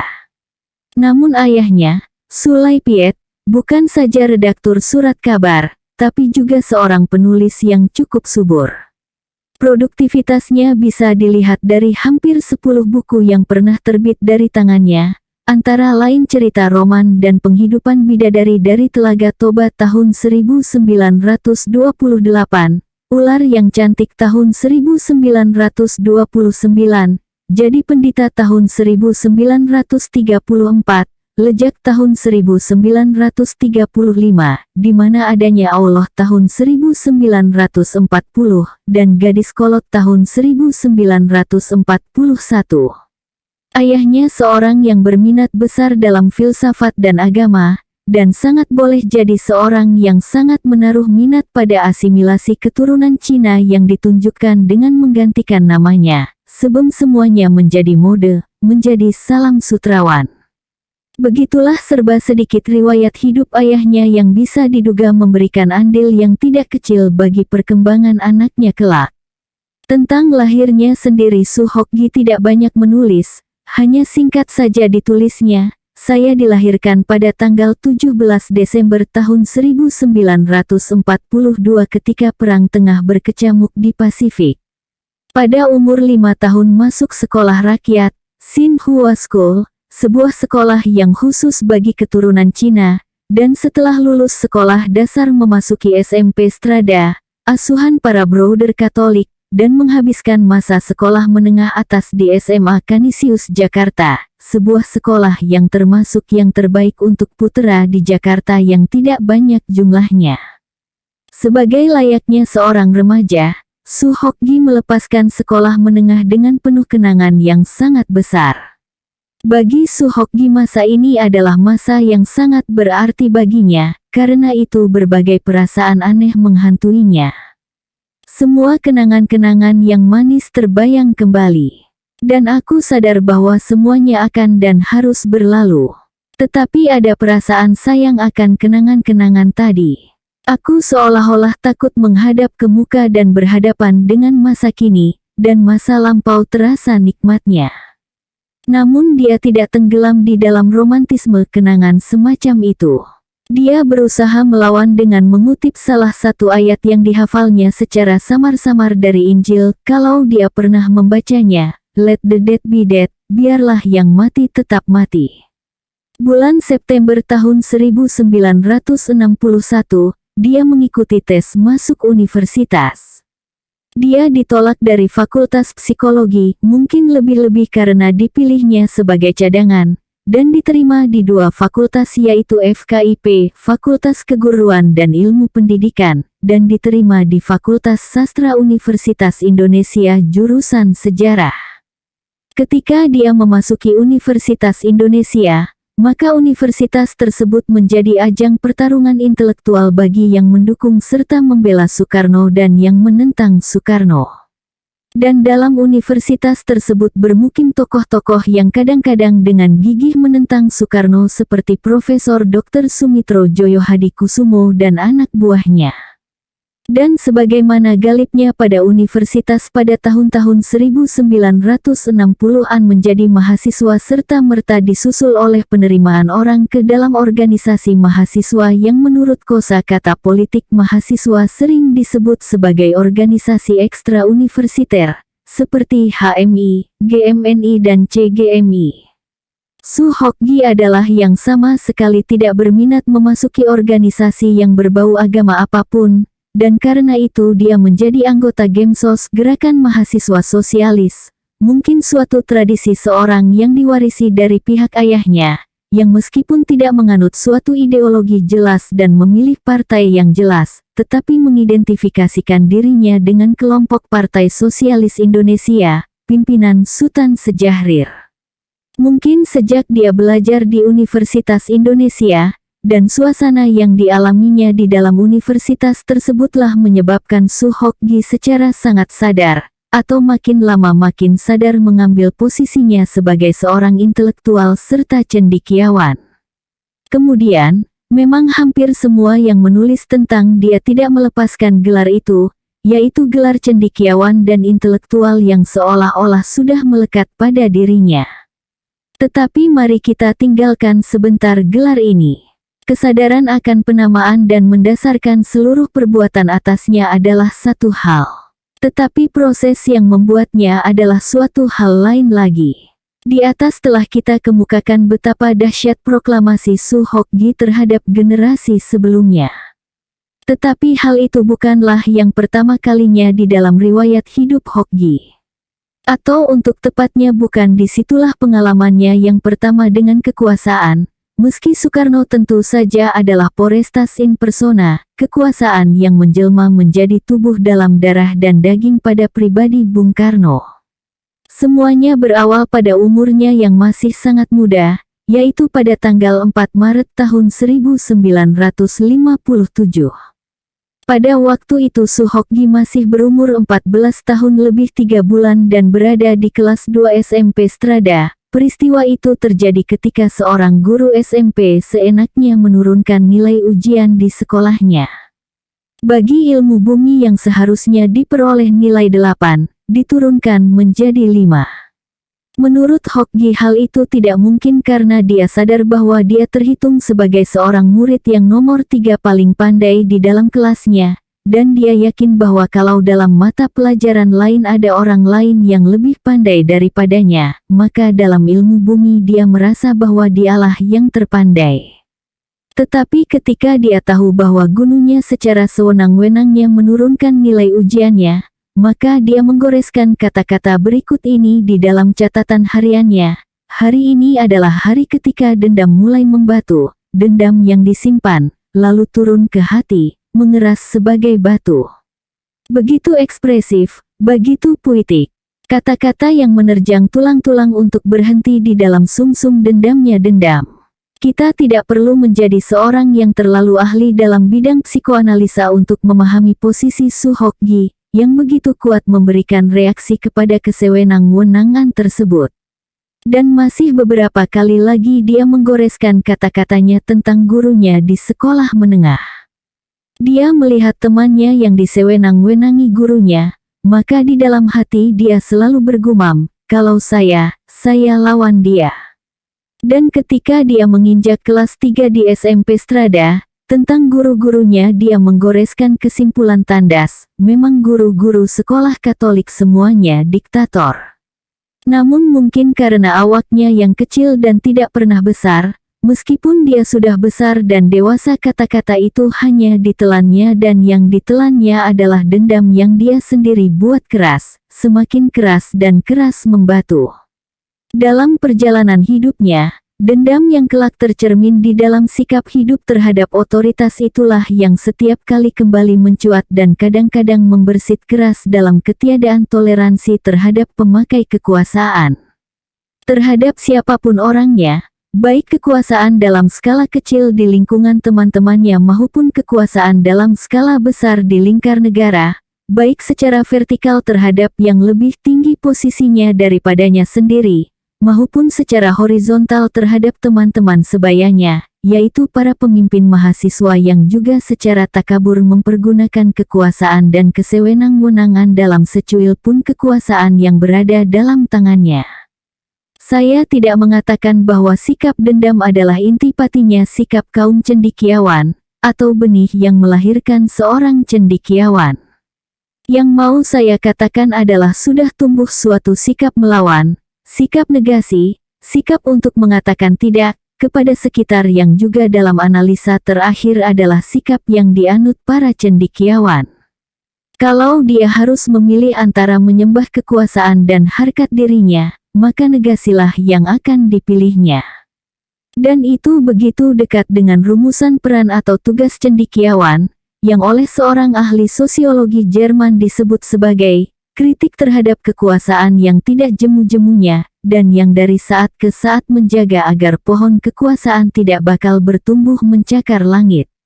Dan sikap membilang tidak bukan saja terhadap yang bergaul di depan matanya, tetapi tidak yang sama pun dirumuskan untuk suatu perlawanan metafisik. Boleh jadi terlalu mencari-cari untuk menghubungkan pengalamannya dengan otoritas untuk menjelaskan semangat liberalnya. Tetapi sejak umur yang masih sangat muda, semangat liberal ini sudah terjangkit di dalam dirinya. Ketika dia masih mencoba-coba menulis sajak, maka sajaknya secara tegas-tegas dikatakannya sebagai made in otak. Dan tidak dianggapnya itu sebagai suatu hasil inspirasi yang tentu saja karena dia berada di dalam sekolah Katolik, maka dia selalu mendengar dan memang selalu dikatakan bahwa Tuhanlah yang memberikan inspirasi. Jadi kita lihat bahwa sudah tumbuh benih-benih seorang cendekiawan di dalam diri Su Hokgi sejak umurnya masih sangat muda. Bagaimana sekarang benih ini bertumbuh dan bereaksi terhadap keadaan? Di sini sekali lagi saya melihat jajaran garis-garis yang menarik antara kedua tokoh kita ini. Yaitu bagaimana sikap Ahmad Wahib sebagai seorang intelektual cendekiawan Islam, dan bagaimana sikap Su Hokgi sebagai seorang intelektual cendekiawan sekuler. Tetapi sebelum itu mari kita coba melihat beberapa persoalan kaum cendekiawan di Indonesia setelah kemerdekaan. Setelah itu mencoba meneliti apa peran yang dimainkan oleh kedua cendekiawan muda ini. Mari kita lihat jalan pikiran yang dikemukakan oleh Sujatmoko. Sujatmoko membahas adanya beberapa dilema kaum cendekiawan pasca kemerdekaan. Di sini saya hanya mengemukakan dua dilema dari yang dikemukakannya untuk kita perbandingkan dengan pengalaman hidup kedua tokoh kita ini. Pertama, suatu dilema klasik yaitu adanya arus tolak-tarik antara kekuasaan dan kaum cendekiawan. Hampir semua ahli sosiologi yang membahas peran kaum cendekiawan tidak pernah melangkahi bab ini, yaitu hubungan antara kaum cendekiawan dan mereka yang berkuasa. Hampir semuanya menyatakan bahwa keduanya adalah dua dunia yang tidak bisa diajak damai. Kalaupun ada, maka sifatnya sementara. Dilema ini klasik sifatnya, tetapi bagaimana kedua tokoh kita ini menerjemahkan dilema ini di dalam masyarakatnya sendiri. Semua mengakui adanya penjajahan kaum intelektual di dalam masa rezim Soekarno. Wahib mengakui bahwa kaum intelektual sudah dibebaskan dengan tergulingnya Soekarno. Sejak tanggal 11 Maret tahun 1966, penindasan penguasa terhadap kaum intelektual mulai berakhir. Tetapi tentang itu pun dia sebenarnya masih ragu-ragu dan mengajukan pertanyaan, apakah setelah lepas dari penindasan lama, kaum intelektual Indonesia tidak terjerat dalam bentuk-bentuk penindasan baru yang halus, dan apakah semuanya perlu meninggalkan profesinya sebagai profesional rebels?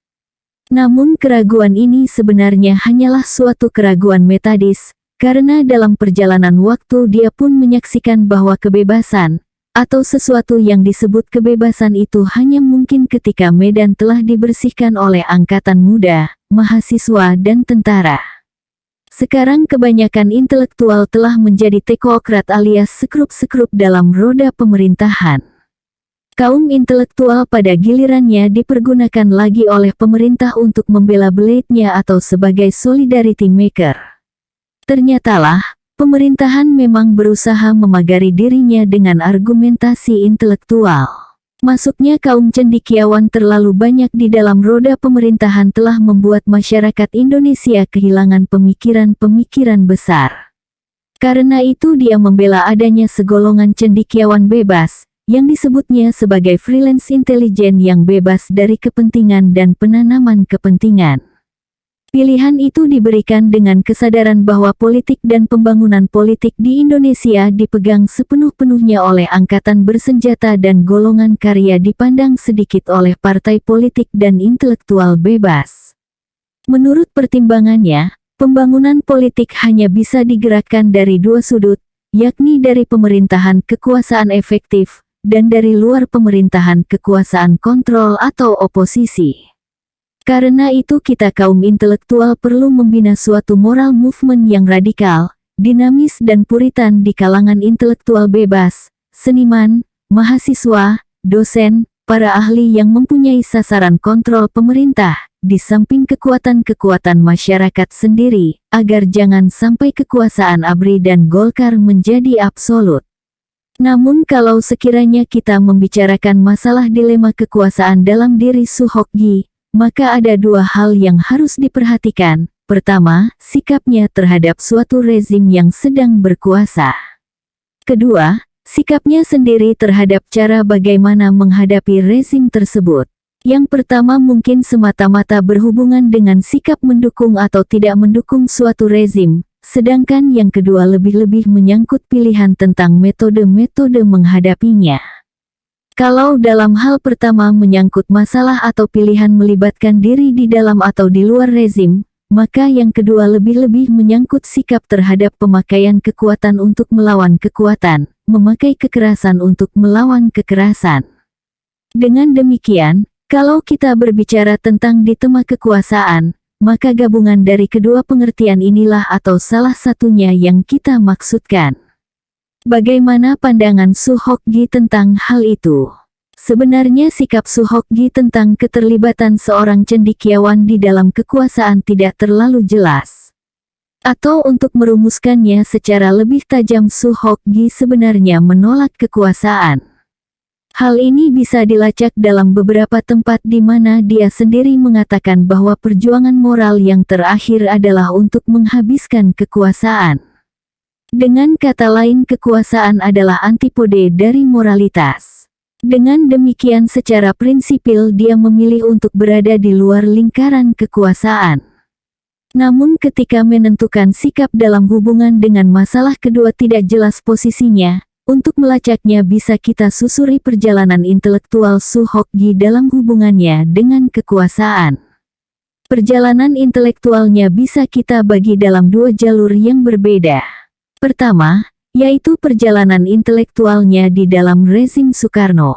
Pengalaman pribadi dan pengalaman politik dalam hubungannya dengan kekuasaan menyebabkan dia mengambil sikap tegas terhadap rezim Soekarno, meruntuhkan rezim tersebut.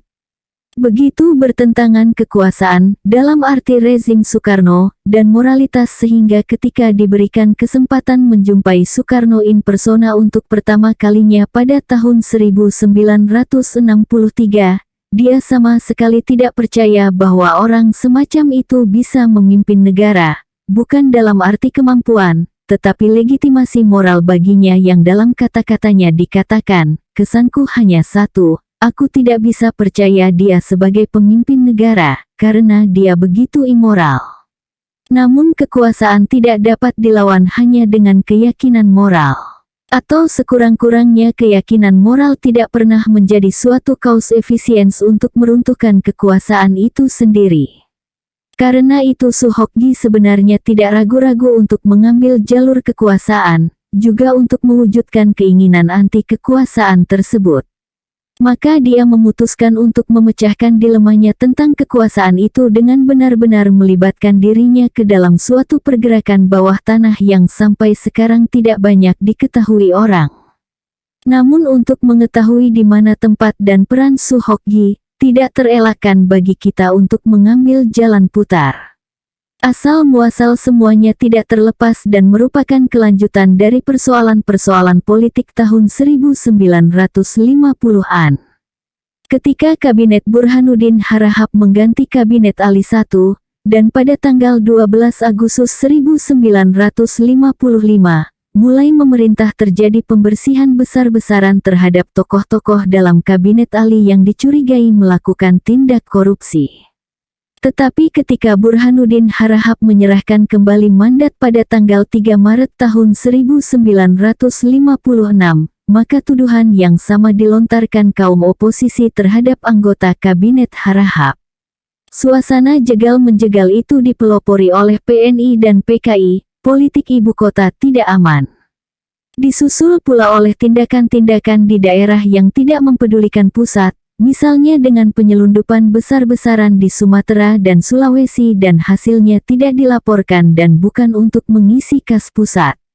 Lantas semuanya mencapai puncaknya dengan meletusnya pemberontakan Pemerintah Revolusioner Republik Indonesia PRRI pada tanggal 15 Februari 1958 di Sumatera, dan disusul oleh perjuangan semesta alam Permesta yang diproklamasikan pada tanggal 2 Maret 1958 dengan diumumkan bahwa daerah Indonesia Timur dalam keadaan darurat perang dan dikuasai oleh militer.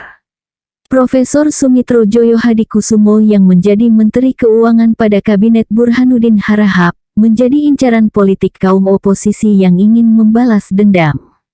Karena itu pada bulan Mei tahun 1957, Profesor Sumitro mengungsikan diri ke Sumatera, dan dengan jalan berputar melalui Manila akhirnya menggabungkan diri dengan Permesta.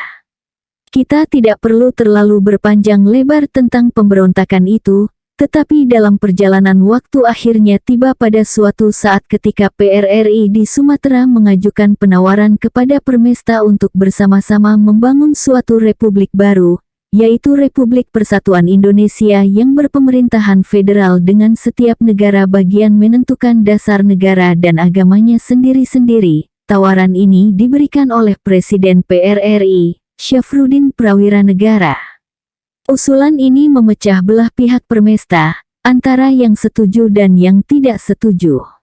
RPI sendiri diproklamasikan di Sumatera pada 8 Februari 1960, yang akhirnya disambut oleh Vence Samuel dan Pantau dari Permesta dengan mengibarkan bendera RI tetapi ditolak oleh Kolonel Kawilarang. Demikianlah perkembangan pemberontakan daerah. Profesor Sumitro termasuk orang yang tidak setuju dengan RPI, karena perjuangannya bukan untuk menggantikan atau mendirikan negara baru, tetapi untuk menggulingkan dan mengganti pemerintahan Soekarno. Karena itu perjuangan harus disambung dengan suatu jenis perjuangan baru di luar RPI, karena itulah maka pada tahun 1961, dikeluarkan manifesto yang memproklamirkan suatu gerakan baru yaitu Gerakan Pembaharuan Indonesia yang mengandung prinsip antara lain sebagai berikut. Kini, 15 tahun setelah kemerdekaan tercapai, kenyataan menunjukkan bahwa kita masih jauh dari tujuan. Kita melihat dengan penuh kecemasan bahwa pimpinan negara dan pemerintahan sekarang ini telah membawa bangsa dan negara Indonesia kepada keadaan yang amat mengkhawatirkan. Diktator perseorangan dan golongan yang berkuasa bukan lagi merupakan bahaya di ambang pintu, tetapi telah menjadi suatu kenyataan. Cara-cara kebijaksanaan negara dan pemerintahan bukan saja bertentangan dengan asas-asas kerakyatan dan hikmah musyawarah, bahkan menindas dan memperkosanya. Pimpinan negara dan pemerintahan sekarang ini bukannya menjadi saluran pengabdi rakyat, malahan sebaliknya menjadi penindas dan pemeras rakyat sendiri. Jelaslah sudah bagi kita, bahwa istilah demokrasi terpimpin dipakai sebagai topeng belaka, justru untuk menindas dan menumpaskan asas-asas demokrasi sendiri. Tiba saatnya bagi segenap patriot Indonesia untuk bangkit menggalang kekuatan dan bertindak menyelamatkan bangsa dan negara Indonesia dari jurang malapetaka. Manifesto di atas ditandatangani oleh Profesor Sumitro sendirian yang serentak juga memegang pucuk pimpinan Gerakan Pembaharuan. Gerakan itu sendiri mempunyai beberapa program, antara lain adalah perubahan dan penggantian pimpinan negara dan pemerintahan Soekarno secara radikal. Untuk melaksanakan program yang disusunnya, maka dibentuklah suatu sistem organisasi yang secara sederhana. Gerakan itu mempunyai suatu markas besar yang sering berpindah-pindah, karena itu disebut sebagai MHQ, Mobile Headquarter yang pernah bermarkas di Singapura, Kuala Lumpur dan Hong Kong. Suasana politik dan ekonomi mengharuskannya berpindah ke Zurich, Swiss. Karena terkena peraturan Swiss akhirnya berpindah lagi ke London. Bagian organisasi yang berada di bawah MHQ adalah Biro Operasi (RO) dengan operasi lebih di luar negeri, yaitu di Eropa, Amerika, Asia dan Australia. Di samping BO, ada yang disebut sebagai Case Officer, CO, suatu unit yang cara kerjanya dan sistem organisasinya dibentuk dalam sistem sel. Anggota CO yang lain tidak mengenal anggota CO lainnya. Jenjang organisasi dalam sistem CO inilah yang ada di Jakarta. Di Jakarta ada 5 case officer. Salah satu bagian dari aksi yang dilancarkan oleh CO adalah apa yang mereka namakan sebagai penetrasi dan infiltrasi, yaitu penetrasi dan infiltrasi ke dalam tentara, buruh, cendekiawan, pemuda dan mahasiswa. Dalam unit organisasi yang disebut CO inilah, tepatnya CO 5, Suhokgi sejak tahun 1961 melibatkan dirinya dalam infiltrasi dan penetrasi di bidang yang lebih sesuai dengan keahliannya yaitu infiltrasi dan penetrasi ke dalam kaum cendekiawan. Mungkin dalam hubungan itulah kita melihat bahwa dalam banyak kesempatan ditunjukkan hubungannya dengan beberapa kolonel yang pada gilirannya berhubungan rapat dengan para cendekiawan lainnya, yang pada saat itu terkenal membuka kubu di Universitas Indonesia untuk mengawali suatu pergerakan anti-Soekarno. Kesadaran ini semakin mendalam dalam diri Soehokgi pada tahun 1964, yaitu bagaimana mengumpulkan kekuatan untuk melawan suatu kekuatan pula. Ketika aku bicara dengan Peransi sore tadi, ia juga mengalami apa-apa yang aku alami. Pada kita timbul keraguan-raguan yang besar apakah masih ada gunanya belajar, berdiskusi dan lain-lain, sedang rakyat kelaparan di mana-mana. Padanya terjadi rangsangan kuat untuk bertindak, to take the action. Aku katakan padanya bahwa soal-soal ini juga menggangguku beberapa minggu yang lalu.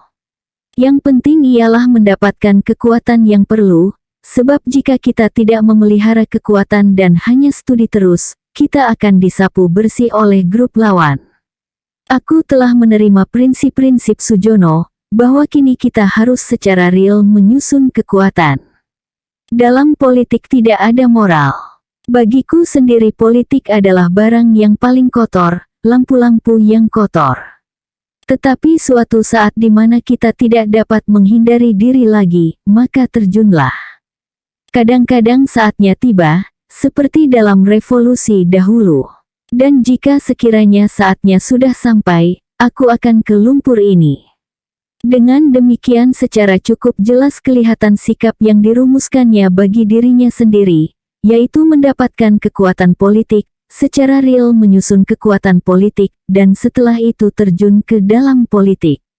Namun semuanya dilakukan dengan suatu pertimbangan moral, yaitu dengan penuh kesadaran masuk ke dalam suatu permainan politik kotor, dengan pertimbangan mengambil keputusan dan menerima risiko-risikonya yang bakal keluar karena keputusan ini. Dalam rangka pemikiran inilah dalam dirinya timbul rasa muak dengan manusia di dalam lingkaran-lingkaran politiknya, yaitu orang-orang senior dari PSI yang dianggapnya kaum sosialis salon.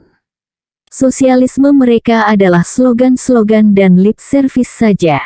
Musuh kami adalah kemiskinan dan kebodohan, menurut Hokgi adalah slogan yang paling kosong yang pernah mereka dengungkan. Dan dalam kerangka itu pula Soehokgi yang sangat dekat hubungannya dengan Nugroho Nuri Susanto yang juga terkenal sebagai seorang yang sangat dekat hubungannya dengan Kolonel Soeharto, menjalin semacam hubungan dengan SSKD yang kelak menjelma menjadi Seskoat, yaitu sekolah yang direncanakan untuk mendidik kaum cendekiawan dalam uniform, yaitu militer yang dianggap memiliki kemampuan manajerial yang kelak bisa ditempatkan di dalam posisi pimpinan di dalam negara. Dalam hubungan-hubungan pribadi inilah kelak dapat dijelaskan ketika Soehokgi melibatkan dirinya seluruhnya di dalam kegiatan melawan Soekarno secara habis-habisan dalam demonstrasi mahasiswa untuk meruntuhkan rezim Soekarno pada awal tahun 1966. Dalam hubungan ini pula kita melihat bahwa benih-benih hubungan dengan militer tetap dipergunakan. Ketika mahasiswa berdemonstrasi melawan Soekarno, Soehokgi selalu menghubungkan dirinya dengan para tentara, baik untuk meminta pengamanan kepada tentara atau keperluan lainnya seperti ditulisnya, segera aku telpon Sindunata dan meminta agar dia menghubungi Witono, Jenderal Witono, pada waktu itu kolonel, untuk tindakan-tindakan preventif. Sindu segera melakukan hal ini dan juga menelepon Kodim Jakarta Utara dan meminta penjagaan sekeras-kerasnya. Aku hanya berpesan agar demonstran dikawal dan jangan dihalangi. Dan semuanya kelak masih berlanjut ketika mereka mendirikan Radio Ampera dengan semua peralatan diberikan oleh pihak tentara. Boleh jadi sikapnya terhadap kekuasaan sudah dirumuskan jelas, tetapi mempergunakan senjata api sangat besar kemungkinan berada di luar bayangannya. Walaupun dalam salah satu kesempatan dia juga pernah membawa pistol kaliber FN 9 mm di dalam ranselnya, yang dipinjam dari temannya. Jadi dalam sekelumit peristiwa yang kita catat ini sebenarnya Soehokgi secara sadar memberikan pilihannya untuk berserikat dengan tentara untuk melawan rezim Soekarno, dan ini semua dengan kesadaran sebagaimana telah kita kemukakan di atas, yaitu aku akan terjun ke lumpur ini. Namun di dalam diri manusia seperti Soehokgi, Perserikatan semacam ini tidak pernah menjadi sesuatu yang abadi, karena pertimbangan moralitas berada di atas segala-galanya. Karena itu di dalam riwayat hidup pribadinya yang kelak juga tercermin di dalam riwayat perjuangan mahasiswa, yaitu Bulan Madu dengan tentara akhirnya juga pecah. Dalam kehidupan pribadinya juga pecah bulan madu semacam itu, ketika Suhokgi yang asli, yaitu seorang yang menempatkan nilai-nilai moral di atas kekuasaan, merasakan bahwa kekuasaan akhirnya memiliki jalannya sendiri yang tidak senantiasa berdamai dengan moral. Dalam arti ini pula dilema Suhokgi sebagai seorang cendekiawan muncul lagi setelah kemenangan demonstrasi pada Januari-Maret tahun 1966. Semuanya ditulisnya dengan jelas dalam penilaiannya tentang gerakan mahasiswa pada umumnya dan organisasi mahasiswa khususnya yang semuanya mencerminkan keterlibatan pribadinya di dalam dilema besar antara moral dan politik, yang kadang-kadang dilihatnya dengan sangat hitam putih sebagai moral atau politik, dan tidak pernah dalam kerangka politik yang bermoral, atau keyakinan moral dalam ungkapan berpolitik. Tetapi di sini pula apa yang telah kita sebutkan di atas sebagai pandangannya yang tidak jelas kembali muncul. Penilaiannya juga tidak pernah konsisten dari satu pernyataan kepada pernyataan yang lain misalnya, dengan segala kekurangan-kekurangannya, saya merasa bangga dengan ABRI, mereka dapat membuktikan bahwa mereka adalah prajurit-prajurit yang berdaulat di tanah airnya sendiri dan berakar dalam masyarakat. Sedangkan dalam kesempatan lain dia mengisyaratkan bahwa tendensi militerisme dan fasistis masih terasa dalam kehidupan sehari-hari di Indonesia. Namun dilema tersebut sebenarnya dimaksudkan lebih-lebih bersifat ke dalam, yaitu dilema di dalam peran dia sendiri dan peran mahasiswa secara keseluruhan dan terutama peran yang harus dimainkan oleh organisasi-organisasi mahasiswa. Dia mempersoalkan adanya dua kelompok mahasiswa di dalam organisasi pergerakan mahasiswa, yaitu suatu kelompok yang bergerak atas aspek perjuangan moral yang bergerak atas ukuran benar dan salah. Yang kedua adalah yang bergerak atas perhitungan politik praktis, yang bergerak atas pertimbangan tentang yang kuat dan lemah. Di dalamnya dia melihat wajah kembar organisasi mahasiswa seperti KAMI, Kesatuan Aksi Mahasiswa Indonesia, ya, itu sebagai kekuatan moral dan kekuatan politik yang menurut penilaiannya sebagai pangkal kekuatan KAMI, tetapi sekaligus pula merupakan sumber kehancurannya. Perjuangan KAMI katanya adalah perjuangan untuk merumuskan hakikat mahasiswa itu sendiri, yaitu menegaskan dirinya sebagai kekuatan moral atau kekuatan politik. Namun dalam penglihatannya KAMI tidak mampu menjawab hakikat dasar itu. Namun dalam kehidupannya sendiri dia berusaha untuk menjawabnya, yaitu bahwa pergerakan dan organisasi mahasiswa adalah dan tetap menjadi kekuatan moral dan yang tidak pernah mendasarkan tindakan-tindakannya pada perhitungan politik. Organisasi dan perjuangan mahasiswa adalah seperti perjuangan seorang cowboy, datang ke sebuah kota dari horizon yang jauh. Di kota ini sedang merajalela perampokan, perkosaan dan ketidakadilan. Cowboy ini menantang sang bandit berduel dan ia menang. Setelah banditnya mati, penduduk kota yang ingin berterima kasih mencari sang cowboy, tetapi ia telah pergi ke horizon yang jauh, ia tidak ingin pangkat-pangkat atau sanjungan-sanjungan, dan ia akan datang lagi kalau ada bandit-bandit berkuasa. Demikian pula mahasiswa, ia turun ke kota karena terdapat bandit-bandit Soekarno Subandrio yang sedang meneror penduduk, merampok kekayaan rakyat dan mencemarkan wanita-wanita terhormat. Mahasiswa ini menantang berduel dan menang. Setelah ia menang ia balik lagi ke bangku-bangku kuliah. Sebagai mahasiswa yang baik, ia tidak ingin mengeksploitir jasa-jasanya untuk dapat rezeki. Dia membuat pilihan itu dan ikut mendirikan Radio Ampera yang seperti Don Kisor melancarkan siaran-siaran kritik kemana-mana saja. Dari Soekarno, Ibnu Sutowo sampai semua organisasi mahasiswa, KAMI Kesatuan Aksi Mahasiswa Indonesia, KASI Kesatuan Aksi Sarjana Indonesia, KAPI Kesatuan Aksi Pemuda dan Pelajar Indonesia, yang katanya mabuk kemenangan, dan mengecamnya hanya sebagai antek-antek dari cabang organisasi politik besar dan hanya berfungsi sebagai pembawa suaranya cuan-cuan di luar dirinya. Semuanya tidak segan-segan dia kemukakan kepada siapa saja. Ketika dia mendaki Gunung Slamet pada tahun 1967 dan berbicara tentang Jakarta dengan pemuda-pemuda desa, dia jelaskan tentang korupsi dalam kalangan mahasiswa. Sebagian dari pemimpin-pemimpin KAMI adalah maling juga. Mereka korupsi, mereka berebut kursi, ribut-ribut pesan mobil dan tukang kecap pula. Tetapi sebagian dari mereka jujur. Bukan hanya tentang mahasiswa, tetapi tentang pemerintah tidak menarik, yang kerjanya hanya mencari hutang di luar negeri.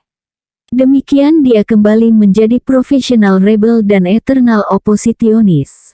Kini kita kembali kepada analisa Sujatmoko tentang dilema kaum cendekiawan pasca kemerdekaan. Dilema berikutnya adalah usaha seorang cendekiawan untuk memperluas kaki langit pergaulan kelompok primordial dan berusaha menjembataninya dengan kelompok solidaritas yang lain demi bertumbuhnya lembaga-lembaga intelektual nasional dan transnasional. Dalam hubungan itulah Sujatmoko secara singkat namun khusus memberikan acuan kepada kegiatan-kegiatan Suhokgi semasa hidupnya sebagai seorang cendekiawan. Penilaian Sujatmoko yang khas di sini adalah tentang semangat yang memungkinkannya mengatasi batasan-batasan tradisional yang diletakkan atas dirinya yang telah dijadikan oleh banyak orang semata-mata karena dia adalah keturunan Cina. Saya kira rintangan atau kendala ini bukannya tidak disadari oleh Suhokgi sendiri. Dari saat ke saat dia seolah-olah mengalami frustasi karena kesadaran itu. Namun ini harus diingat bahwa dia tidak menolak kecinaannya. Dia terima kenyataan bahwa manusia siapapun pada dasarnya dilemparkan, dihempaskan tanpa kemampuannya untuk memilih kepada jenis ras mana dia sebaiknya dihempaskan oleh nasib dan kehidupan ini. Dan ini dibuktikan sekuat-kuatnya dalam sikapnya sendiri. Beberapa anggota keluarganya menggantikan nama Cinanya menjadi nama Indonesia. Kita sudah katakan di atas, ayahnya sendiri menggantikan namanya dari Sulaipiet menjadi Salam Surawan, saudara kandungnya dari Suhokjin menjadi Arif Budiman, tetapi Suhokgi tetap memilih menjadi Suhokgi. Dia begitu yakin bahwa namanya tidak akan mengurangi sedikitpun rasa keindonesiaannya. Namun masalah minoritas non-pribumi, dan terutama masalah kecinaannya bukan sesuatu yang bisa ditafsirkan dengan begitu saja. Dia sangat sadar akan hal yang disebutnya sebagai permasalahan yang sudah out of state, tapi sangat aktual dan misterius. Kesadaran ini muncul terlebih ketika dia berada di tingkat-tingkat pertama di perguruan tinggi.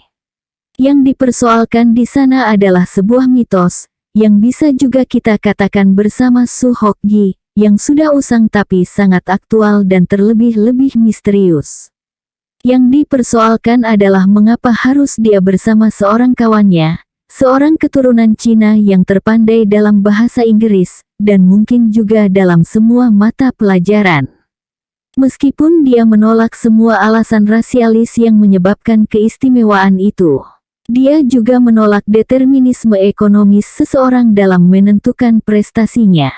Dan alasan yang dipakainya adalah, aku lebih cenderung untuk berkata bahwa stimulus dan selera adalah faktor yang sangat berpengaruh pada pemikiran seseorang. Belajar tanpa selera tidak akan berhasil. Tanpa fighting spirit, maka kita bukan apa-apa. Hanya dengan inilah kita dapat belajar dengan bersemangat. Aku lihat orang-orang Tionghoa telah mempunyai stimulus. Demikian dia sendiri tidak pernah percaya kepada alasan-alasan rasial untuk menjelaskan peristiwa-peristiwa sosial. Tetapi persoalan menjadi sangat aktual, yaitu bahwa masalah rasial masih tetap menghantui Indonesia dalam hubungan pribumi dan non-pribumi. Setiap kerusuhan sosial dan politik bisa dialihkan dan dibalikkan ke arah kerusuhan rasial artinya antara pribumi dan Cina. Ini pun dalam arti yang lebih konkret secara fisik, dalam arti pemukulan dan pengrusakan. Semua itu sangat disadarinya. Karena itu dia berusaha untuk memberikan sumbangannya untuk memecahkan permasalahan yang misterius ini, yaitu dengan memasuki dan menjadi anggota LIKB, Lembaga Pembinaan Kesatuan Bangsa, satu organisasi yang disponsori angkatan bersenjata untuk menggalang kesatuan di kalangan keturunan Cina untuk melawan organisasi Cina lainnya, yaitu BAPERKI, Badan Pemusyawaratan Kewarganegaraan Indonesia. Bisa diduga bahwa Su Hokgi sendiri setuju dengan banyak prinsip yang dikemukakan oleh LPKB yang terkenal sebagai paham asimilasi yang sangat dipertentangkan dengan paham integrasi yang dianut BAPERKI. Mari kita teliti apa yang disebut asimilasi. Kaum keturunan Cina yang diwakili oleh Chung Tin-yan dan Lau Chuan-to menginginkan asimilasi, atau peleburan orang-orang Cina Indonesia sehabis-habisnya ke dalam penduduk pribumi Indonesia. Ini berarti orang-orang Cina meleburkan dirinya seluruhnya ke dalam suku-suku yang ada di Indonesia sebegitu rupa, sampai ke tingkat seperti yang oleh Leo Suryadinata katakan agar orang-orang Cina to abandon their Chinese, atau menanggalkan kecinaannya. Sedangkan di pihak lain BAPERKI menganut prinsip yang persis sebaliknya. Pertahankan pluralisme di Indonesia. Sebagaimana ada begitu banyak kelompok etnis di Indonesia, maka anggaplah orang-orang Cina memiliki segi etniknya sendiri. Artinya, anggaplah kelompok Cina merupakan satu suku tersendiri sama seperti suku Jawa, Minang dan lain-lain. Persoalannya bukanlah meninggalkan kecinaan seseorang, tetapi dalam kecinaannya berintegrasi ke dalam bangsa Indonesia sehingga keindonesiaan adalah suatu mozaik yang terdiri dari berbagai kelompok etnis. Karena itu semua orang Cina yang mengakui Indonesia sebagai negaranya adalah sah sebagai seorang Indonesia. Namun dalam perjalanannya BAPERKI lebih banyak beranggotakan mereka yang berorientasi kiri. Dengan huraian yang sangat singkat ini, sebenarnya agak di luar dugaan bahwa Su Hokgi memasuki organisasi seperti LPKB yang berusaha untuk menanggalkan kecinaannya. Melihat kekukuhannya sendiri mempertahankan namanya hampir-hampir bisa diduga bahwa dia seharusnya berada di dalam kubu BAPERKI bersama Yap Tiam Hien.